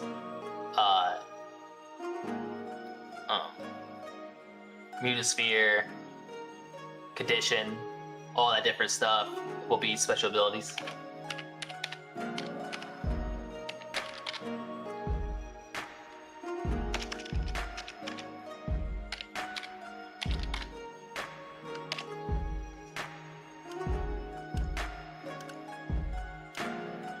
There you go, highlight that.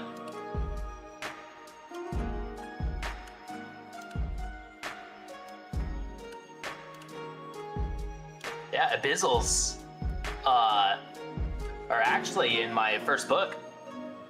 They're underground or underwater creatures. Super strong, tanky, almost humanoid looking, but not beastly looking like fish monsters. Very muscly with big claws. And they hang out in like underwater caverns and stuff and bring their prey there and eat them and stuff. But they're just freakishly strong. They're not very intelligent, but they are very strong and good swimmers.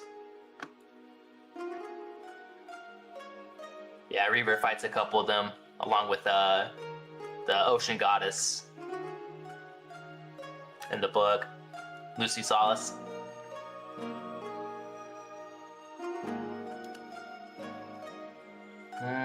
Any more though?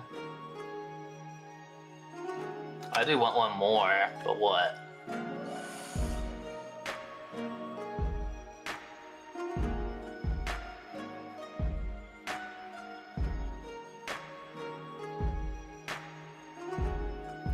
Yeah, let's do this. Bite, thrash. Oh, bite. And throw. So it bites onto you and then throws you. That'd be cool. Okay.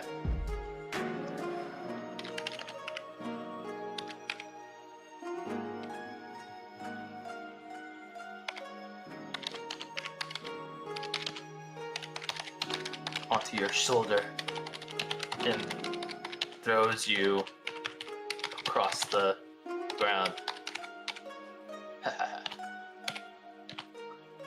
So that would be... Let's do 1d4 damage, but plus 4. I'm actually gonna do 4 damage, no matter what, plus whatever that 1d4 does. That's what that means. And then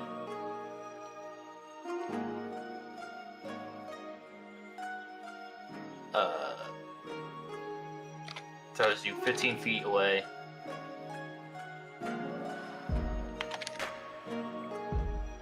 Thrown. 15 feet thrown.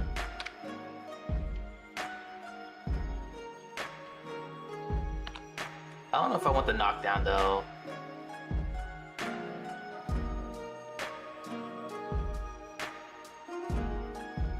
Yeah, let's do knockdown.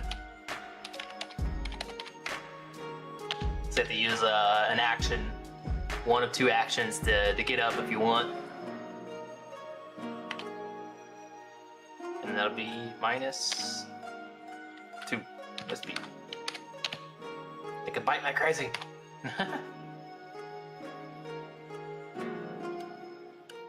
Bite through.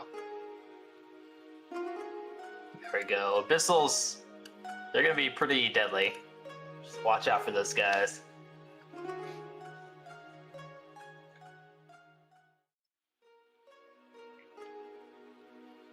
Ill elk. Oh yeah, I did make up a new class of monsters I'll be putting in. The Wounded. That's pretty cool. Like zombified, cursed creatures that every time you attack them, they'll actually do damage to you. You know, so that's just another enemy aspect to throw in. It's pretty cool. I'll have to develop that too.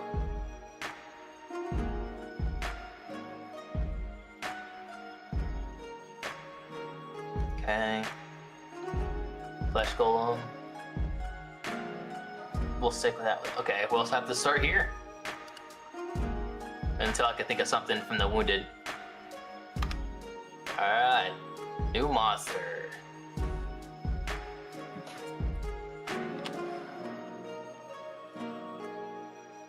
Let's just do simple stuff for now.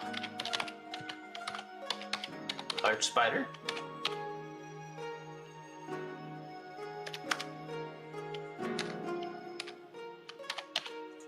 Let's just do 10. SP is 4. And let's just do 10, but I don't really use any magic or anything. But everything has a mana domain. Movement as 45 feet. And attacks.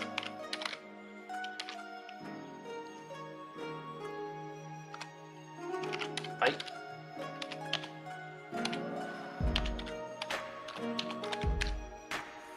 Damage, standard,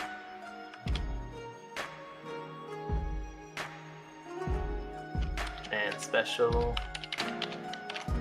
abilities.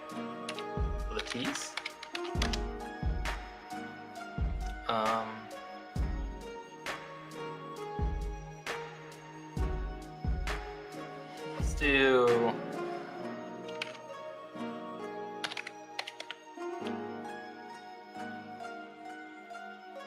Venom, Bite,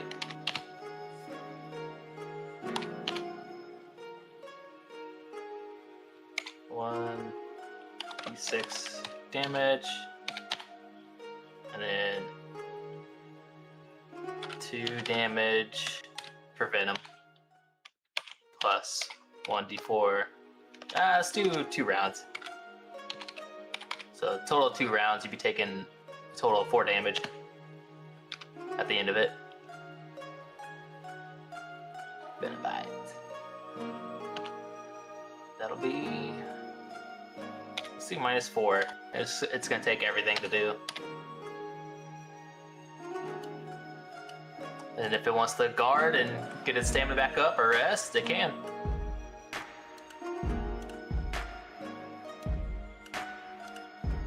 I like to highlight these. Hopefully when I'm designing the actual, you know, book and how it works, I'm working with like a formatter and stuff, that it can make a lot of this wording look better, flow better, read easier, you know, all that stuff.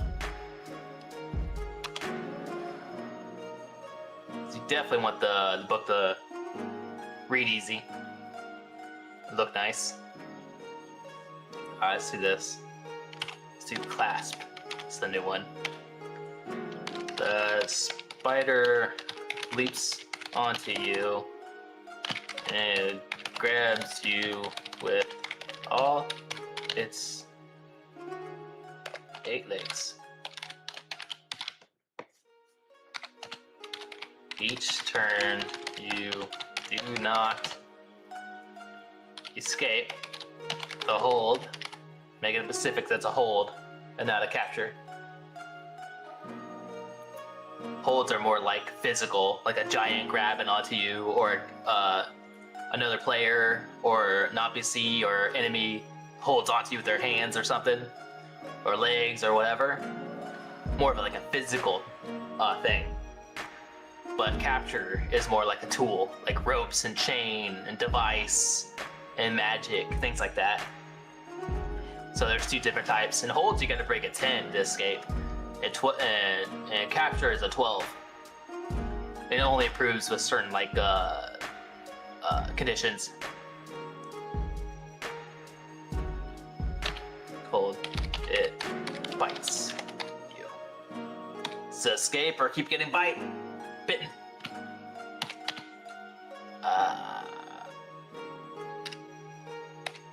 Hold, and then bite.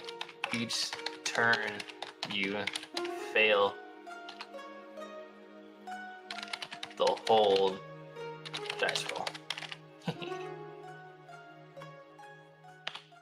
And that's gonna be -2. Because I might miss.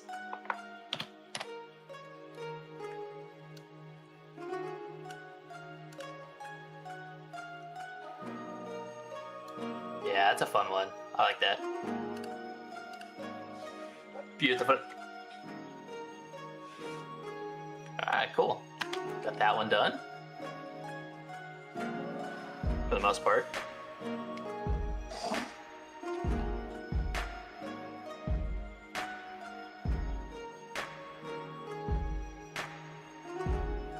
Oh man, there's a lot of people on Twitch right now.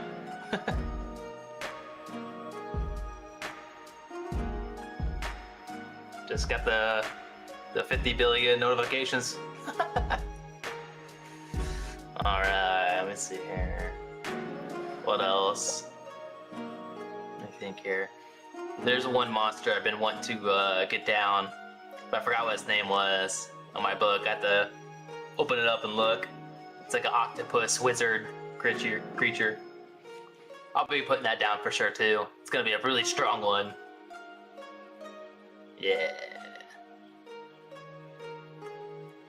Damon Star is like a prodigy wizard in the making in that book. Actually, it's the first book. Sorry, I don't know what the heck I'm thinking about. I think, yeah. Fire Bloom. Sorry, it's not even out yet. Yeah, Fire Bloom. It happens. All right, what else? Think.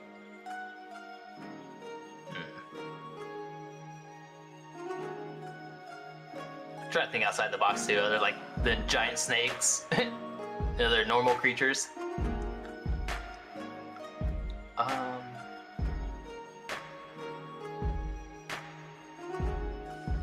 let's go ahead and just do lasers.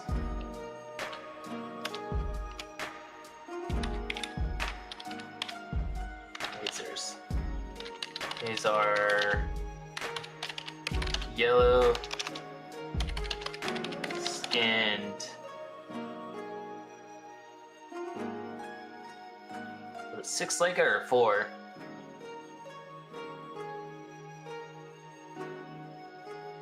It's in my book Shine Brighter. I think it's 6.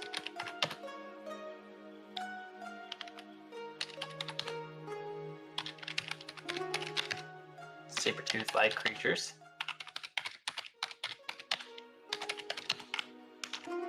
Long claws and swift. Normally traveling in a small pack.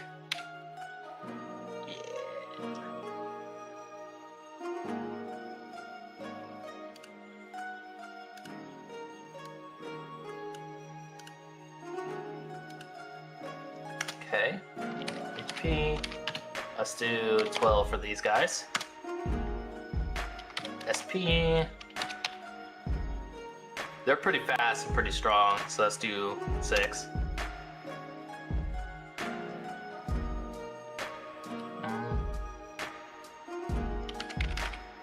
Mana. Let's just do 10. Movement. Their movement's really good. So let's do 60 feet. So their speed is going to be at 2 as well. So speed in this is, most are going to be 1. It's just like the standard speed of everything. You know, humans and creatures, but the higher the speed up is higher, it's a degree of breaking that level of speed. So cheetah, you know, would be level 2. You know, something that's designed for speed, 4 legs, super fast. You know, riders are speed of 2, right? And then 3 will be like super powered beings, like gods and things that have powers of speed and stuff like that. So they're always going to hit first in a fight, regardless of rolls and stuff like that. Their speed is just too big. And 4 is like, you know, godlike tier speeds. Like, hardly anything is going to have a 4. We're talking like super speed. Super speed. Like an incredibly powerful spell that gives you super speed. A cursed or powerful magical artifact that gives you that sort of speed. Certain gods, like Paige Gijima within my story. She's a speed god, like a lightning god. So she'll have 4. You know, just super speedful stuff, like abnormal. Ancients, you know, would have 4. Yeah. That's kind of how I do that. So Yezers, since they have like, you know, they pretty much walk 4, 6-legged, you know, and they're cheetah-like and saber-tooth and panther. They're built for speed, so they'll definitely be able to get the jump on you. So if you encounter these guys in a fight, most likely they're all attacking first. But that just brings a different dynamic to the fight, right? Pretty cool. Speed 2.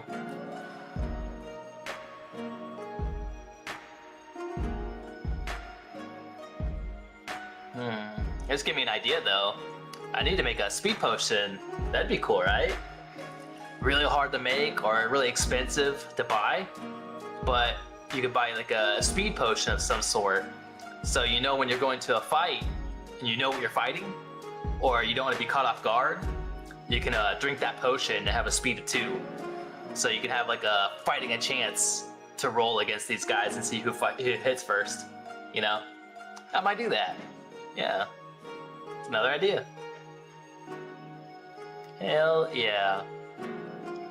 Don't let me forget that, Jet. Actually, let's put that down right now. Actually, no, I can write that. Never mind. I got my paper here. Alright. Remember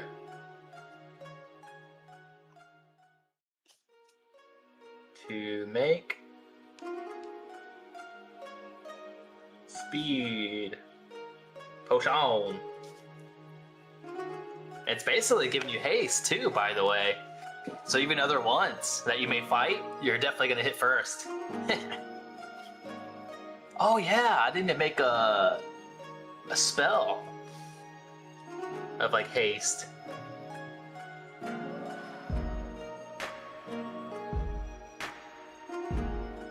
Haste. Slow. Yeah, there we go. I might call it something else. So I'm not taking it from like Final Fantasy or anything, but yeah, I gotta make those. Hell yeah. Okay. So attacks. What do you got? Gazers. Gazers are in the book Shine Brighter, where Reaver lands on a planet and he's trying to get this group of people to build a safety bridge and wall, a simple one, all the way to the nether village nearby. And they haven't been able to travel because there's so many Yazers hunting them. So he's there to protect them as they build. And they run into a couple Yazers. The Yazers also attack when the Phasms attack, because the walls break down and Yazers sneak in. Okay.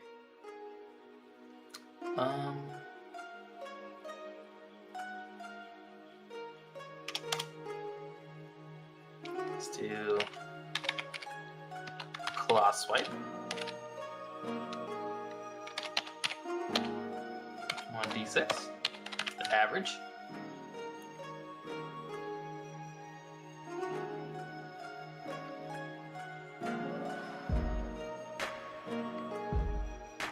Actually, since I got 6 legs, maybe we should make it interesting, you know?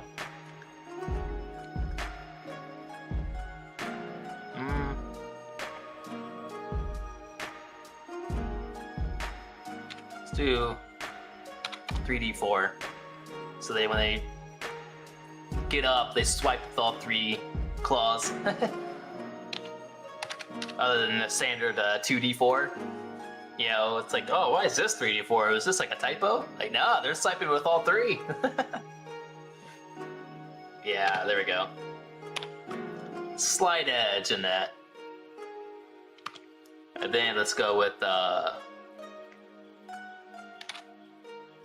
rolling Braver. It rolls forward and then as it comes fast at you or leaps at you and rolls and swipes down with all 6 claws. 1d6. We'll keep that standard. And special abilities.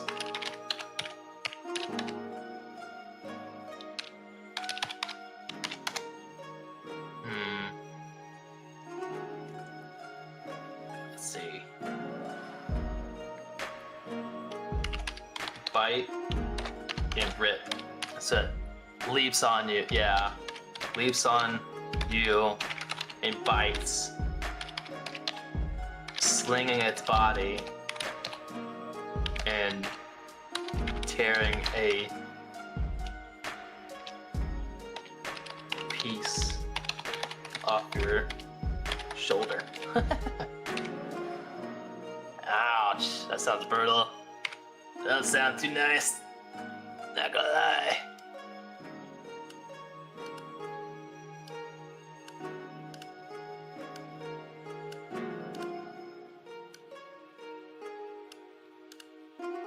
Okay, what's this one's gonna be? Could be.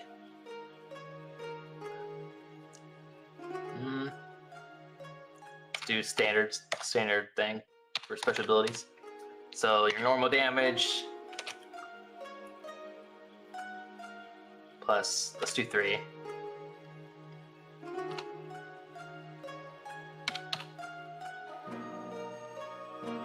And it's got a 15-foot range.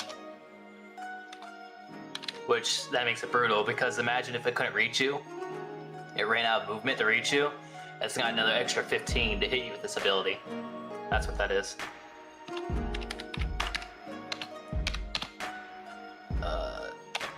Minus, we'll do 3.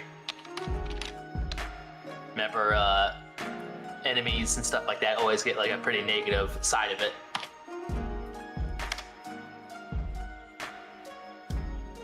Just to give players an edge. Bite and rip. And that's pretty good. That's solid for that right now. I might add more later.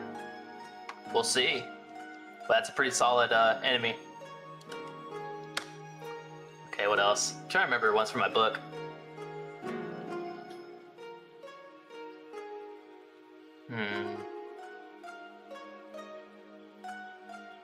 Actually, let's do this. Renegade Mage. These are mages that sought out magic to fulfill their own greed, goals, or learned from a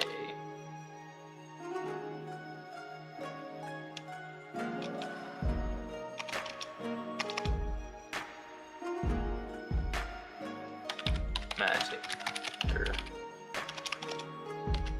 own way or their own purposes. It's mostly in this magic is taught or assisted or guided, you know. Be harder to learn by yourself, but you can do it.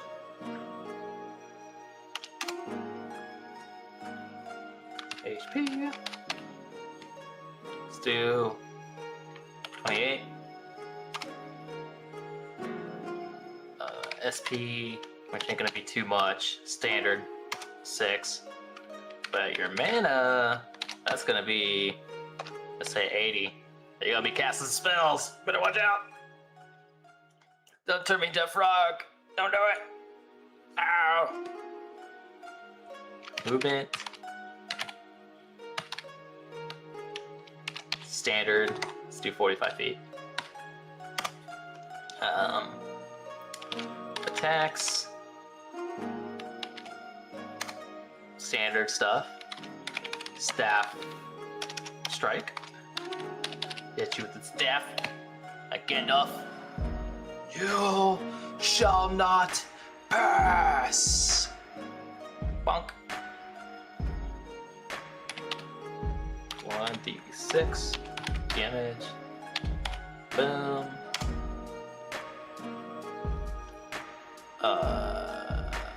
We'll keep that simple. We don't need to go too crazy.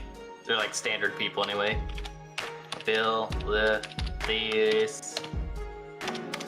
I'll come up with those soon. Yeah, I'll be pasting those. But for now, let's do spells. That's where it's really at. Alright, I don't have magic spells on the hand. This is 179. Alright, chat. Remember, page 179. Remember that? Then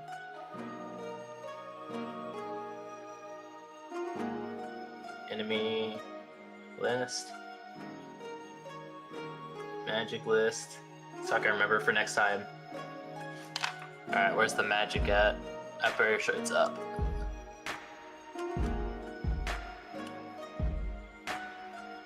There we go, magic spells. Kind of go into the details about them and stuff. Magic scrolls. Alright. Let's do...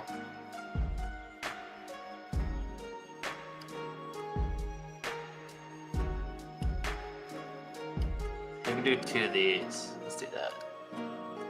Copy. Still haven't finished that though.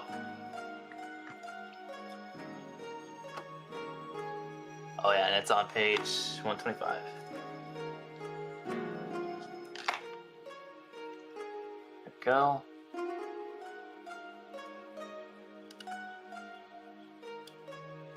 Go back down to 179.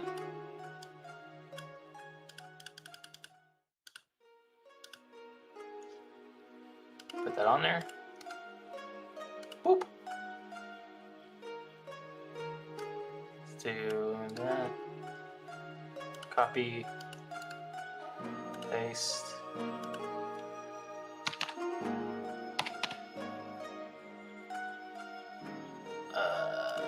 8, 9, 10. Let's do 10 damage for that one.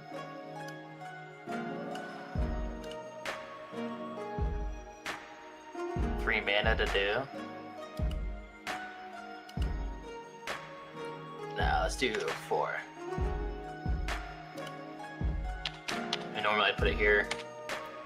-4 mana. This one would be -6 mana. Beautiful.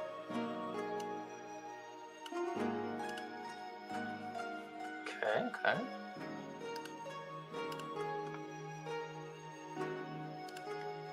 That's the old structure I did. Get rid of that.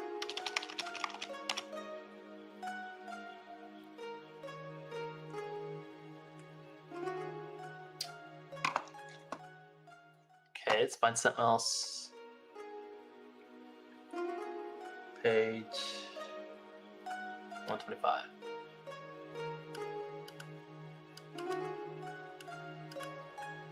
Ah! Went too far. Okay. Oh yeah, let's do the standard fireball.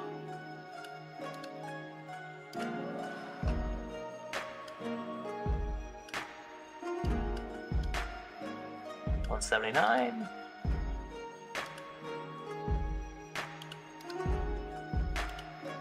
There you go. You can do fireball. What else? Want to have quite a bit of arsenal because the RM could choose kind of what he knows, what he doesn't know too, or choose how to go about it. But it's a standard mage, so I'm not gonna go too crazy with certain things. Let's do.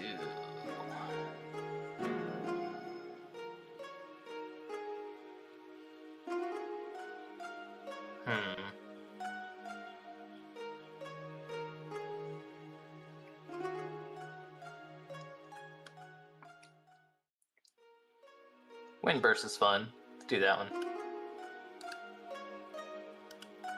Because it pushes them 20 feet. Anything that's kind of like fun or you can do in a fun way, I think it's better with enemies. Okay. 179.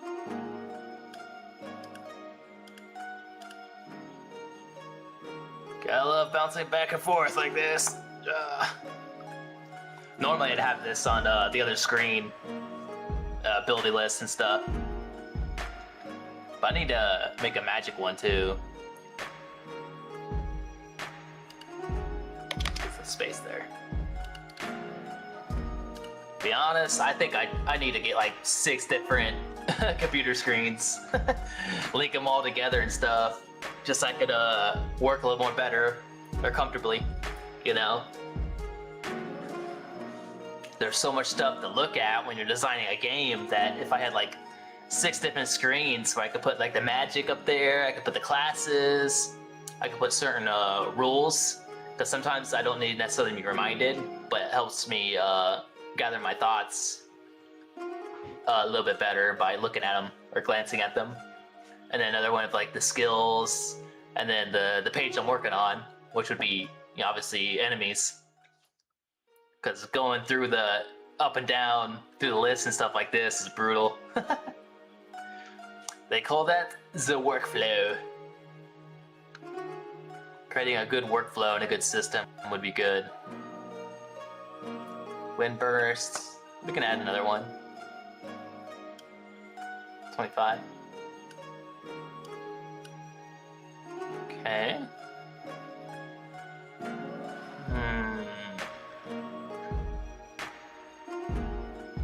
Which one should we do, chat?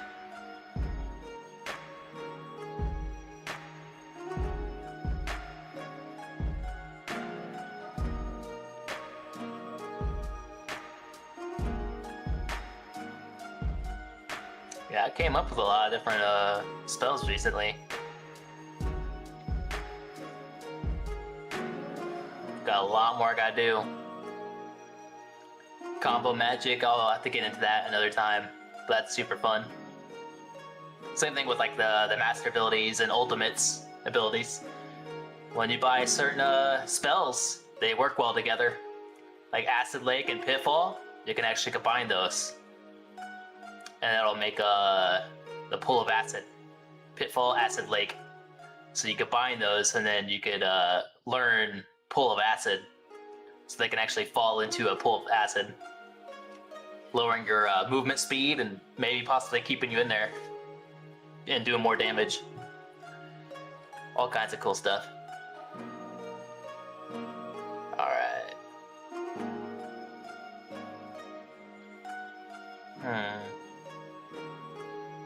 Not Skeleton Horde, that's only for Necromancer.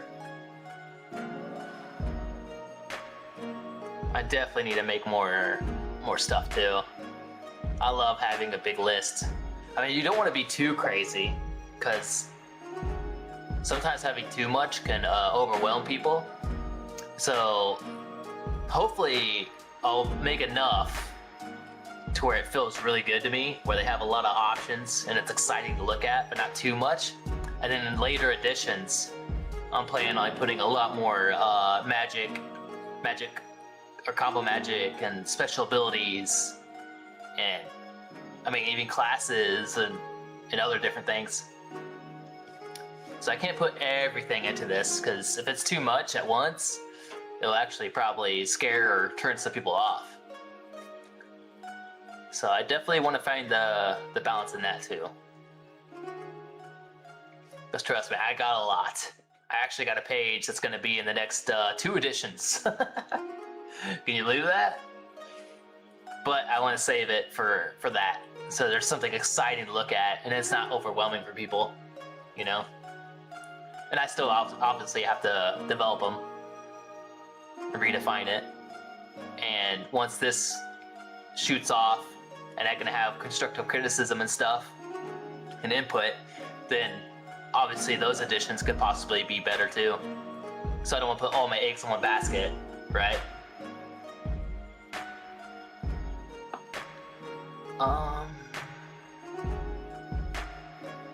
See magic spells I just put on there. I still don't have anything for them. Just ideas I had.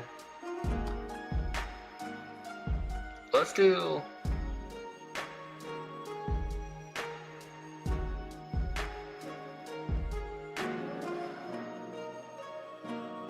Let's make them annoying a little bit. Actually, no. Just restore a +1.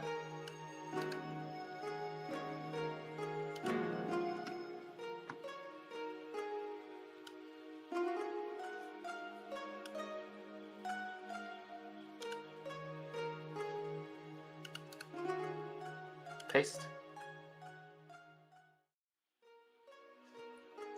That'll be enough. That's fine. And he's got that. As far as special abilities, really, I could just add in average ones. I'll do a couple level 1 ones. Like double strike. Copy.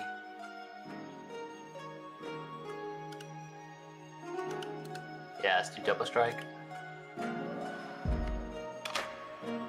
And then 1 or 2 more. So he has options. And then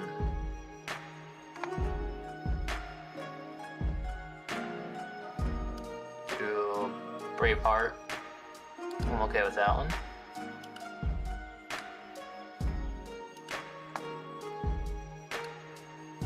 Paste.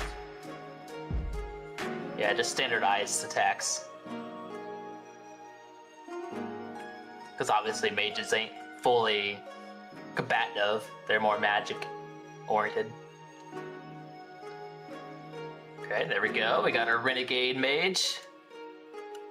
Nice little enemy people could use.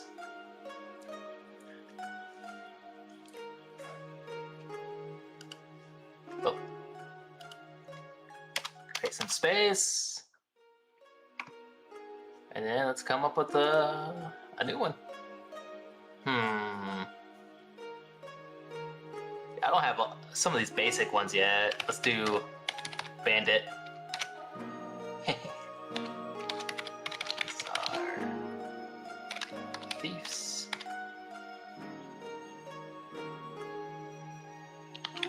And pillagers of the weak and unwary. Their lust for finding and attaining treasure through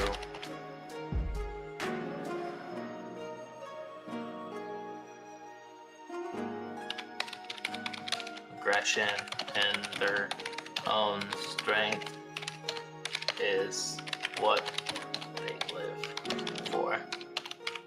Very few do it for just survival alone. Making most of them enemies.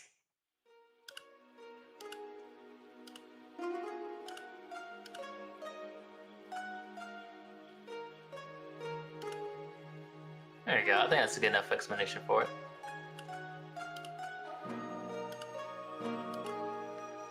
Okay. HP.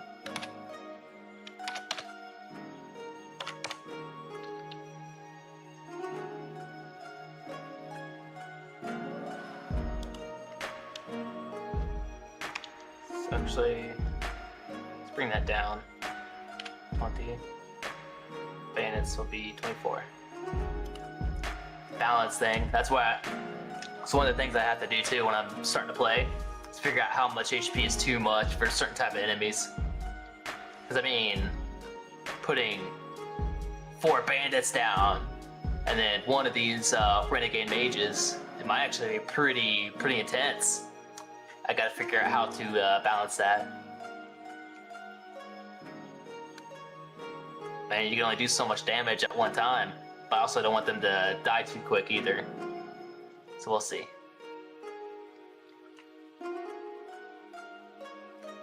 And then SP. That'll be 6 as well. Mana. Let's be 20. Simple. They don't use any spells. I mean, they can. It's up to the RN. Maybe later on I'll have like a Arc Bandit or something, and they can use spells for their wicked ways. Yeah, that sounds cool. Let's do that. That's gonna be the next one. Arc Bandit, just cause it sounds cool. These are experienced bandits that have learned spells that assist them in stealing or attaining treasure or loot.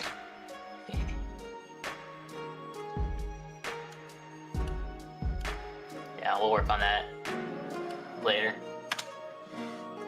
Okay, bandit. Let's see here.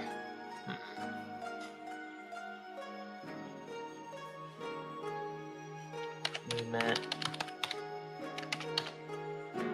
Standard, 45 feet.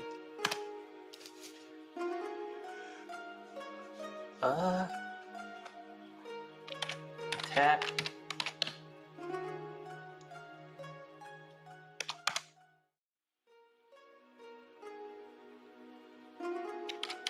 Weapon attack. Now I choose a weapon attack for a lot of this stuff too, unless it's very specific. Like if there's a monster that has claws, It's not going to be using an axe or fist or certain other aspects. It's pretty cut and dry. But when it comes to when I say weapon attack, I can be whatever the RM decides. You know, dagger, axe, sword, rapier, whatever they deem fit. That's why I say weapon attack. So not like slash, because obviously they're not going to have a hammer, rapier, you know, certain other stuff.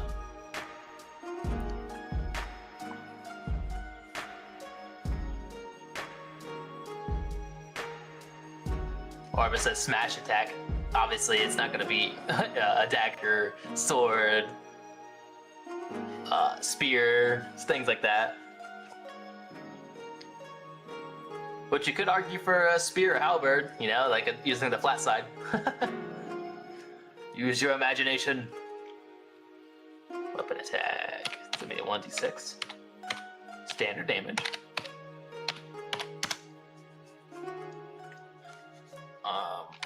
Throwing dagger. Gotta be able to spell.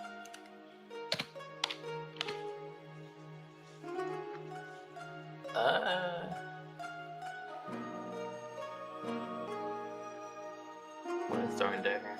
1d4. Let's do for now. I may have to change this later because I have it listed up there. I don't know if I have details on it though. It's gonna be standard attacks, but +2. Let's do +2. Yeah.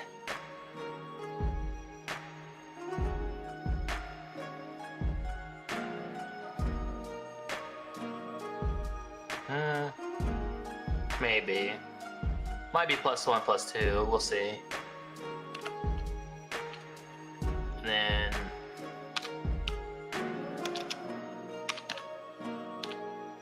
range. Standard is 40 feet for throwing weapon range.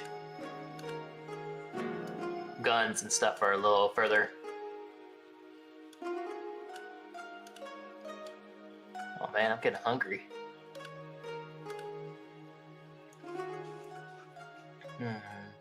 Maybe it'll last 3 hours. We'll see. I'm not sure. When I can't stand starving for any longer, I shall end the stream. And I'll probably be working this much more after. On and off.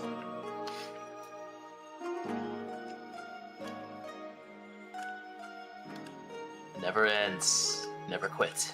Never surrender.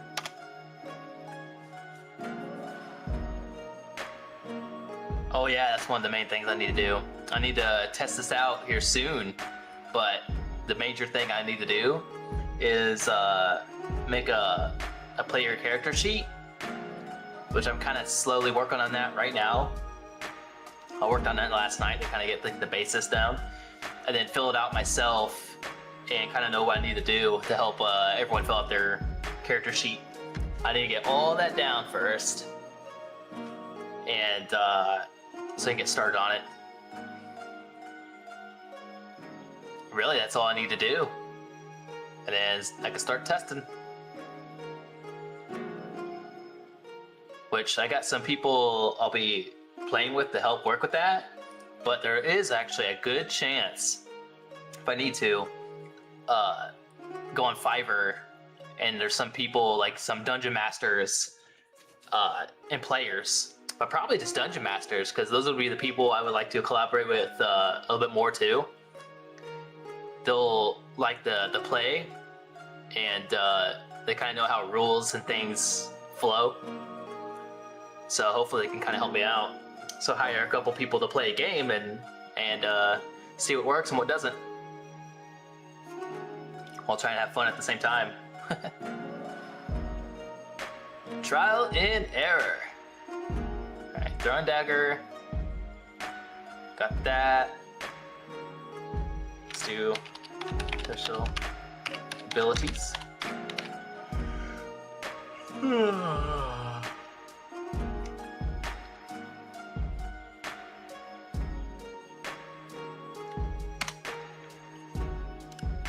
always miss that eye. Let's do these two. Poppy. Don't need to be being too crazy. They're just bandits.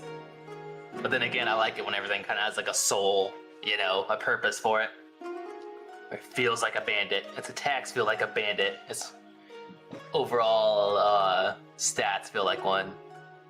I mean, that's the immersion part, right? Oh, sorry, it's not even in the right thing. Sorry. Move this over.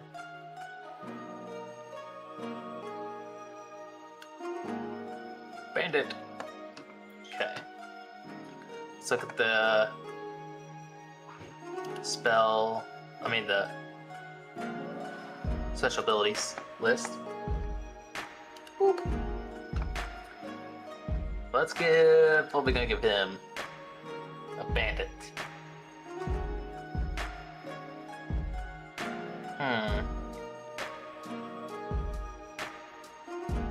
Let's do sharpshooter.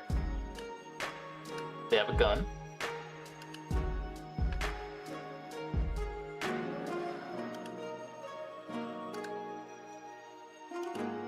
Paste.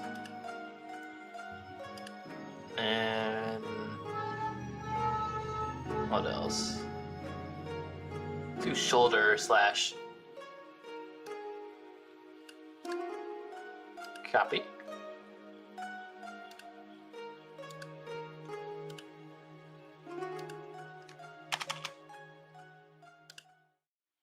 And line dancer look kind of cool. If you're like in a straight line, they can make you pay for it. Copy.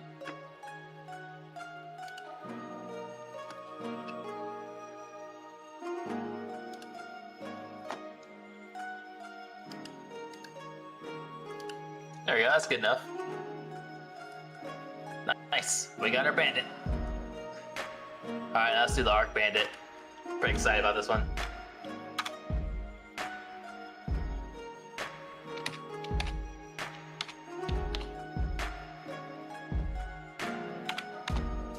$25. 6.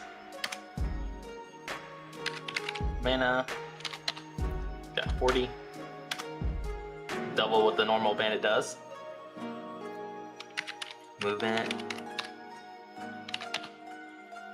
It's 45 feet. Yeah, I haven't been putting speed. I should have been doing that. Speed. Speed. 1. Let's go ahead and do that. So I don't forget. Same thing with the Renegade.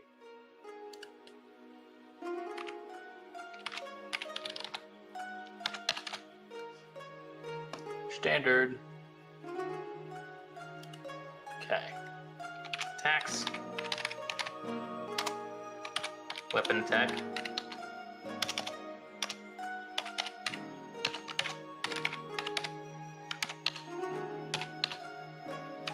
One d6 damage.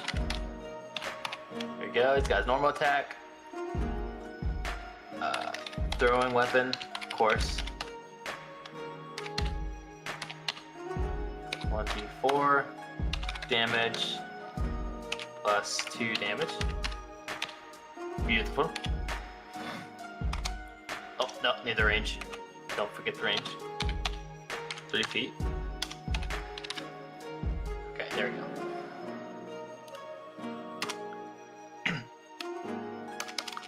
Get some distance. Ah. Alright, now. Let's do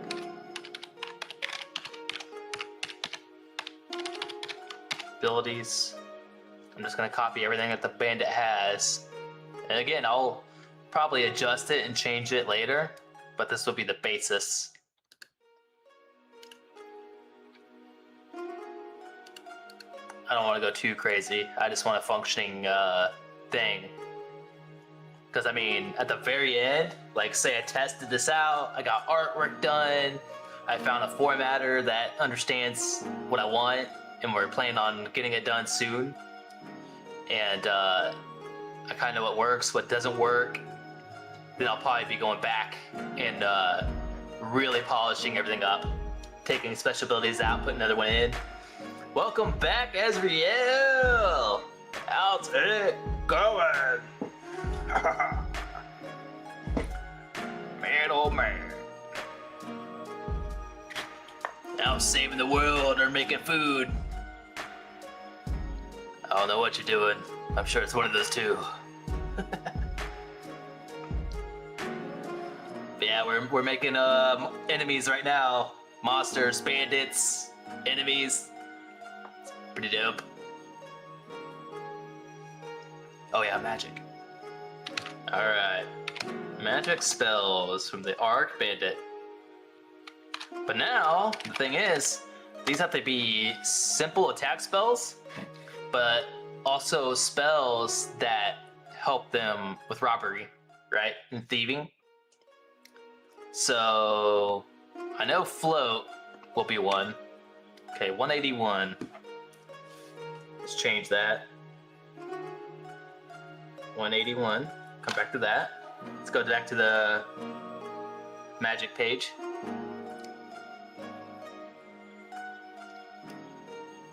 $125. Alright, so I know it's gonna have float. So it like floats down and steals something and floats back up, sort of thing. Where are you? So float. There you go. Increases your speed by 1. Ooh, that's really good actually. Movement by 10 feet. Prevents falls. Reduces slams by 5 damage. Duration is 5 minutes plus 5 rounds. So a minute equals 1 round. There we go. Obviously you'd have that. Alright, 181. Where we left off.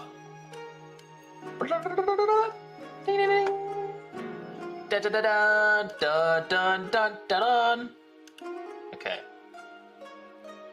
Magic spells. You shall now learn float. Beautiful. Alright, float.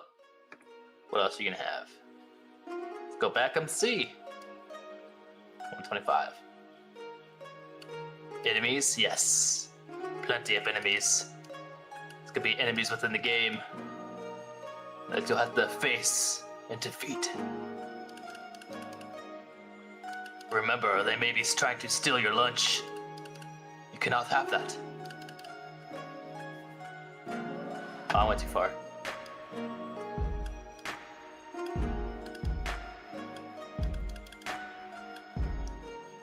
Okay. What would a thief have?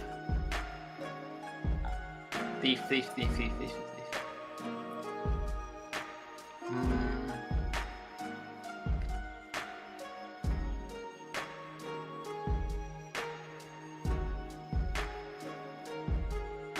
Let's do Poison Cloud. That's kind of cool too.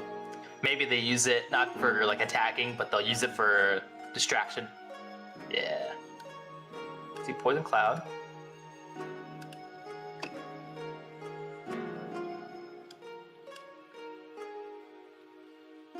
$181. Beautiful. There you go. Boom. You now have Poison Cloud.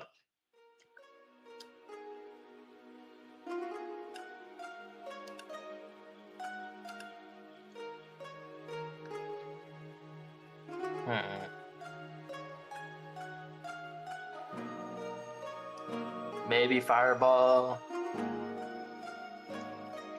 Not sure what kind of like attack spell they'll have. Wind Slicer. Magic Hand. This could be a first strike. It's that pawn.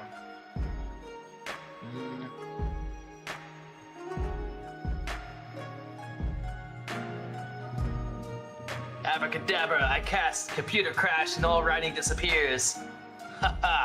That's where you'll be mistaken, Azrael, because everything is in the cloud. I also have backups on flash drives. Yes. That will not work, even if my computer crashes. That is the beauty of the Google Cloud.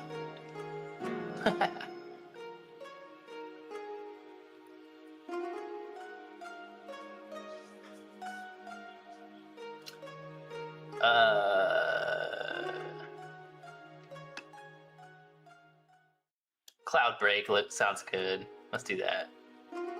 You disperse the fog around you, the cool dews flow around you and make visibility low for your enemies.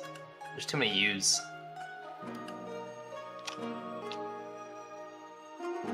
There we go. Sheesh. Alright. Copy! We're on our way to paste. 181. Ah, too far.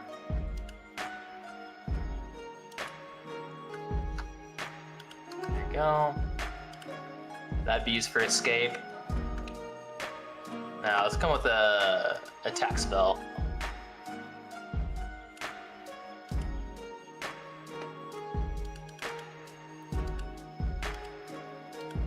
I'm thinking floating sword. That sounds like a Robert type of thing. Yeah, let's do that.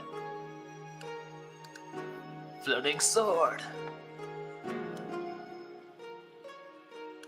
They're not going to be too OP.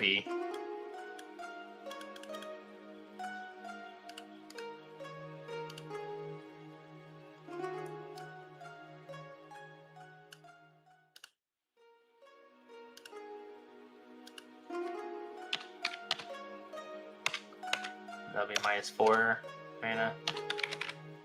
There you go. Get rid of that. Get out of there. Beautiful. We now have an Arc Bandit. Beautiful. Oh, let me save this.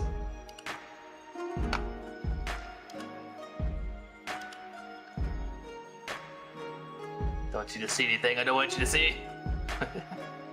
But you wouldn't have. Thank God. Let's see. There you go. Saved. Boop. Awesome.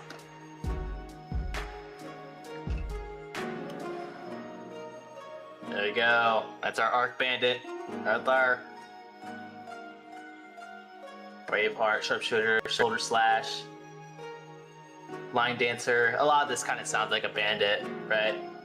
And the magic spells to help them rob things and be thieves. So Float Spell, Poison Cloud, Cloud Break, to hide behind clouds and fog, and Floating Sword. Alright, let's change this. -4 mana.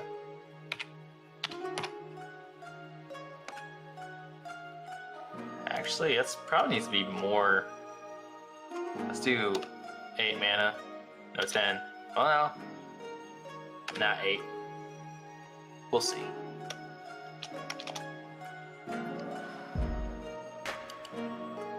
So, there we go.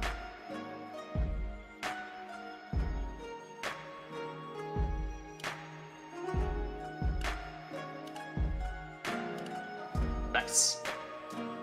Because a lot of times I'm at when we start playing with players and stuff, I'll have to see how much magic spells or special abilities that they'll spam, and see if it makes the battle like too cheesy, too quick, too easy to win. That's one of the other things I gotta figure out too.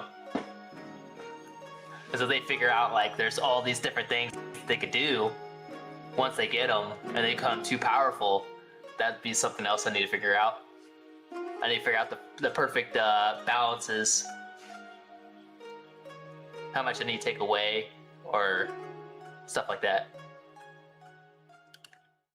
There we go. Alright. What else? Another monster. Or person.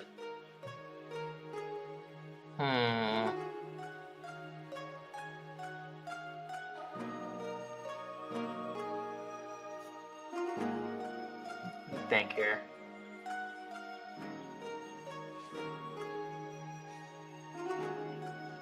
Oh, looks like you changed profile pictures too, Azriel, if I'm correct. I don't know. Looks pretty cool. Regardless.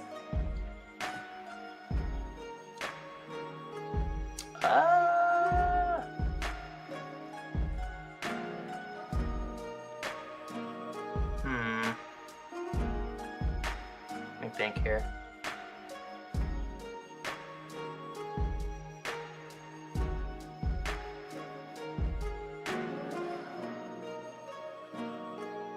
What would we like to see?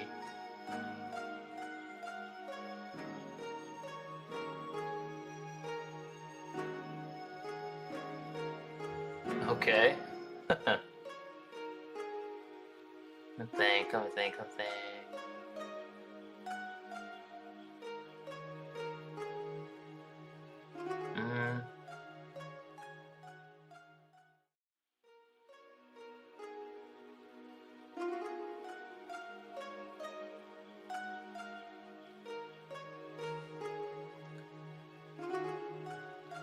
Let's go with... what could I name this thing? It's a creature that almost looks like a Dead Space creature. Has like large blades on its back or whatever. It crawls like on 2 legs, but sometimes 4. I think there's something like that. Yeah. Let's do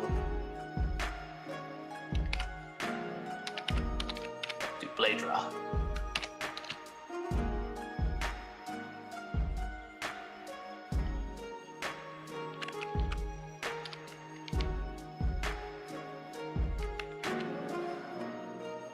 Blade Dira.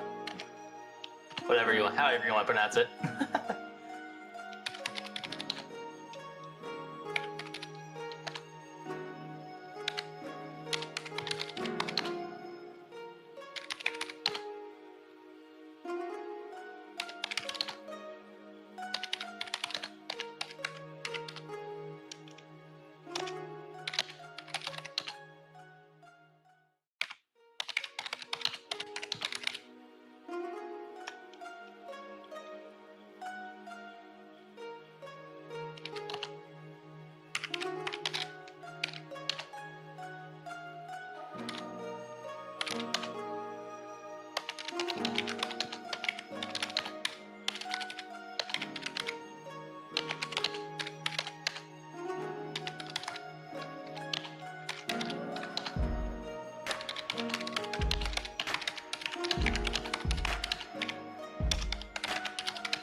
Use the giant blades on their back to slice and dice enemies, but they also use them to climb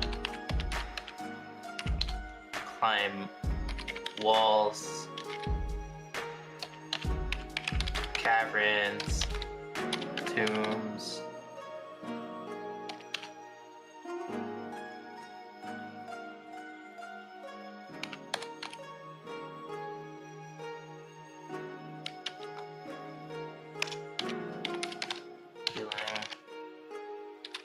Alleyways and trees.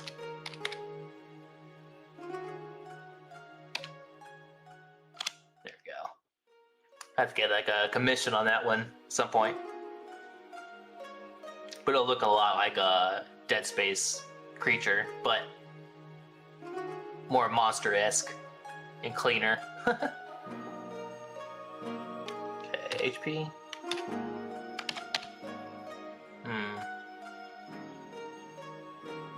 Let's do just 20.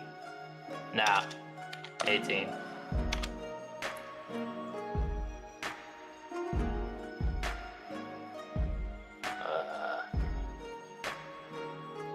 SP.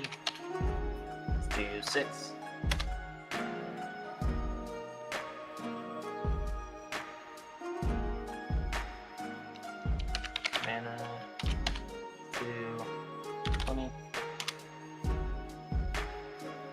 Movement. Let's do 50. Speed 1. Attacks. Harm. Slice.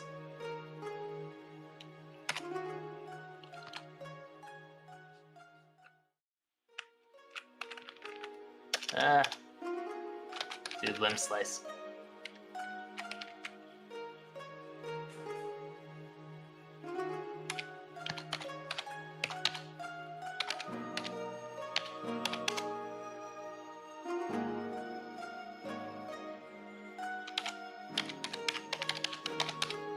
Double kick. Kind of posts off both its long bladed limbs and kicks you. Yeah, there you go.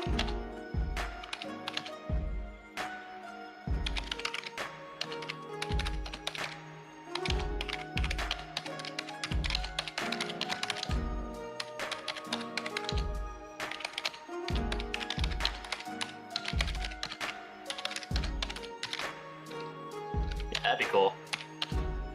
Be 2d4 damage, but it's got some extra oomph to it.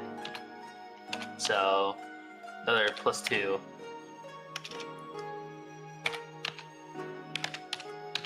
And it could push you 10 feet. All for free. It's just one of those type of creatures. It's got a little extra edge.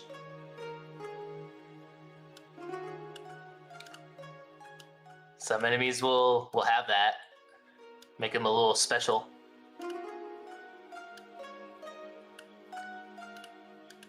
Now, special attacks. Abilities, I mean. Special abilities! Let's do Twin Slicer.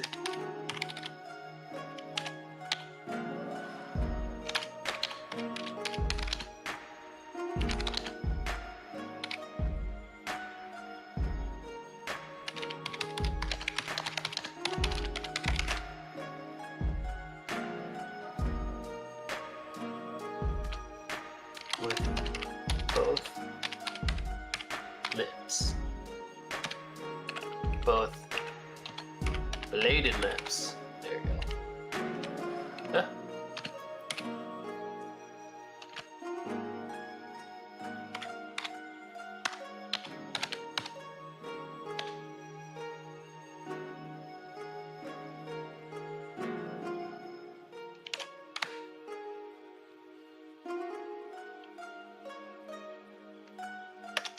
Yeah. Keep it simple. It's almost like double strike.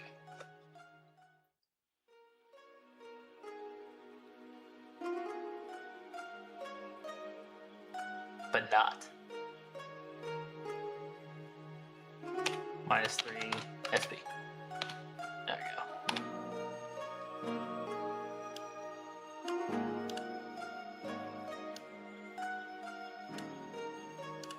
Beautiful. Okay. What else? There's a couple I want actually.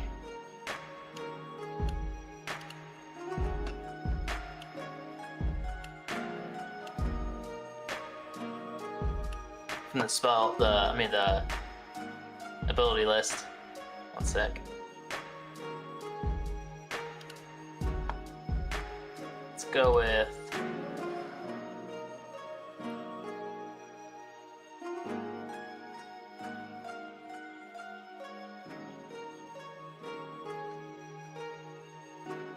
where's that stabbing one?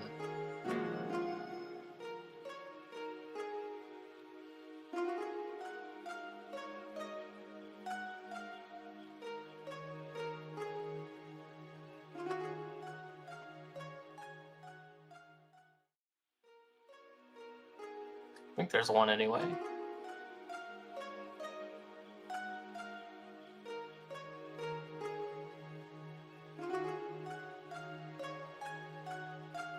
Ooh, leap slicer. That works well. Let's do that one. They'll be like an agility type. Yeah. Yeah, this is what we'll do.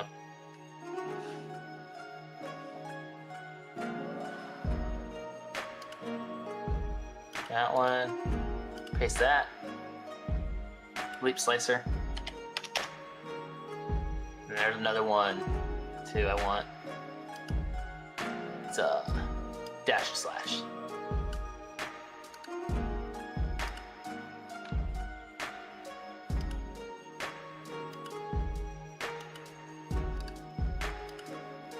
Nice. Yeah, do that one. Beautiful.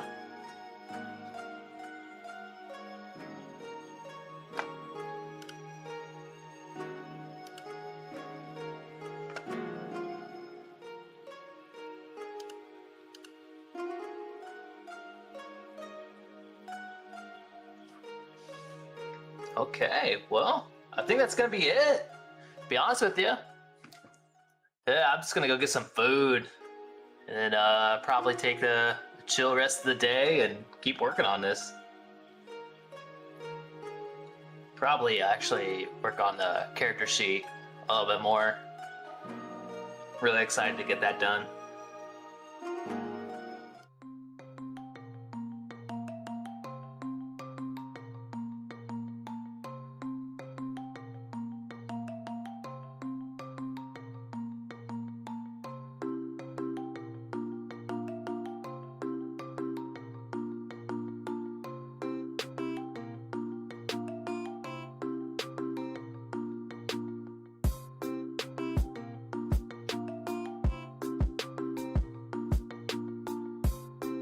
Can you hear me now? Oops. Get this off. And then this off. There we go. Yeah. Thanks all that stopped by and watch the magic happen. I don't know when I'll be streaming again. It's gonna be kind of slow right now. I'm getting adjusted to the new shift that I'm working on, and just working on things behind the scene. Yeah. And there's a very good chance for next year, well, I'll be taking the year off from VTubing. I mean, it's not impossible that I'll jump on here and there, but we'll kind of see. We'll see. But really, I want to focus on a lot of different things that I'm doing. There's Raintres, and there's a couple of there's a lot I want to explore with 3D. So I need that time to practice and focus on other things, and then my books, of course. But yeah, other than that, I'll keep developing this, and hopefully one day people can enjoy it. That'd be the best thing in the world, is seeing people actually have fun with this, you know, and use it for its intended purpose. Is really get along and play well with other people, and have a blast making memories with it. That's what I want the most. Yeah. But other than that, be Reaver out, and everyone have a good rest of your day. Bye. See ya.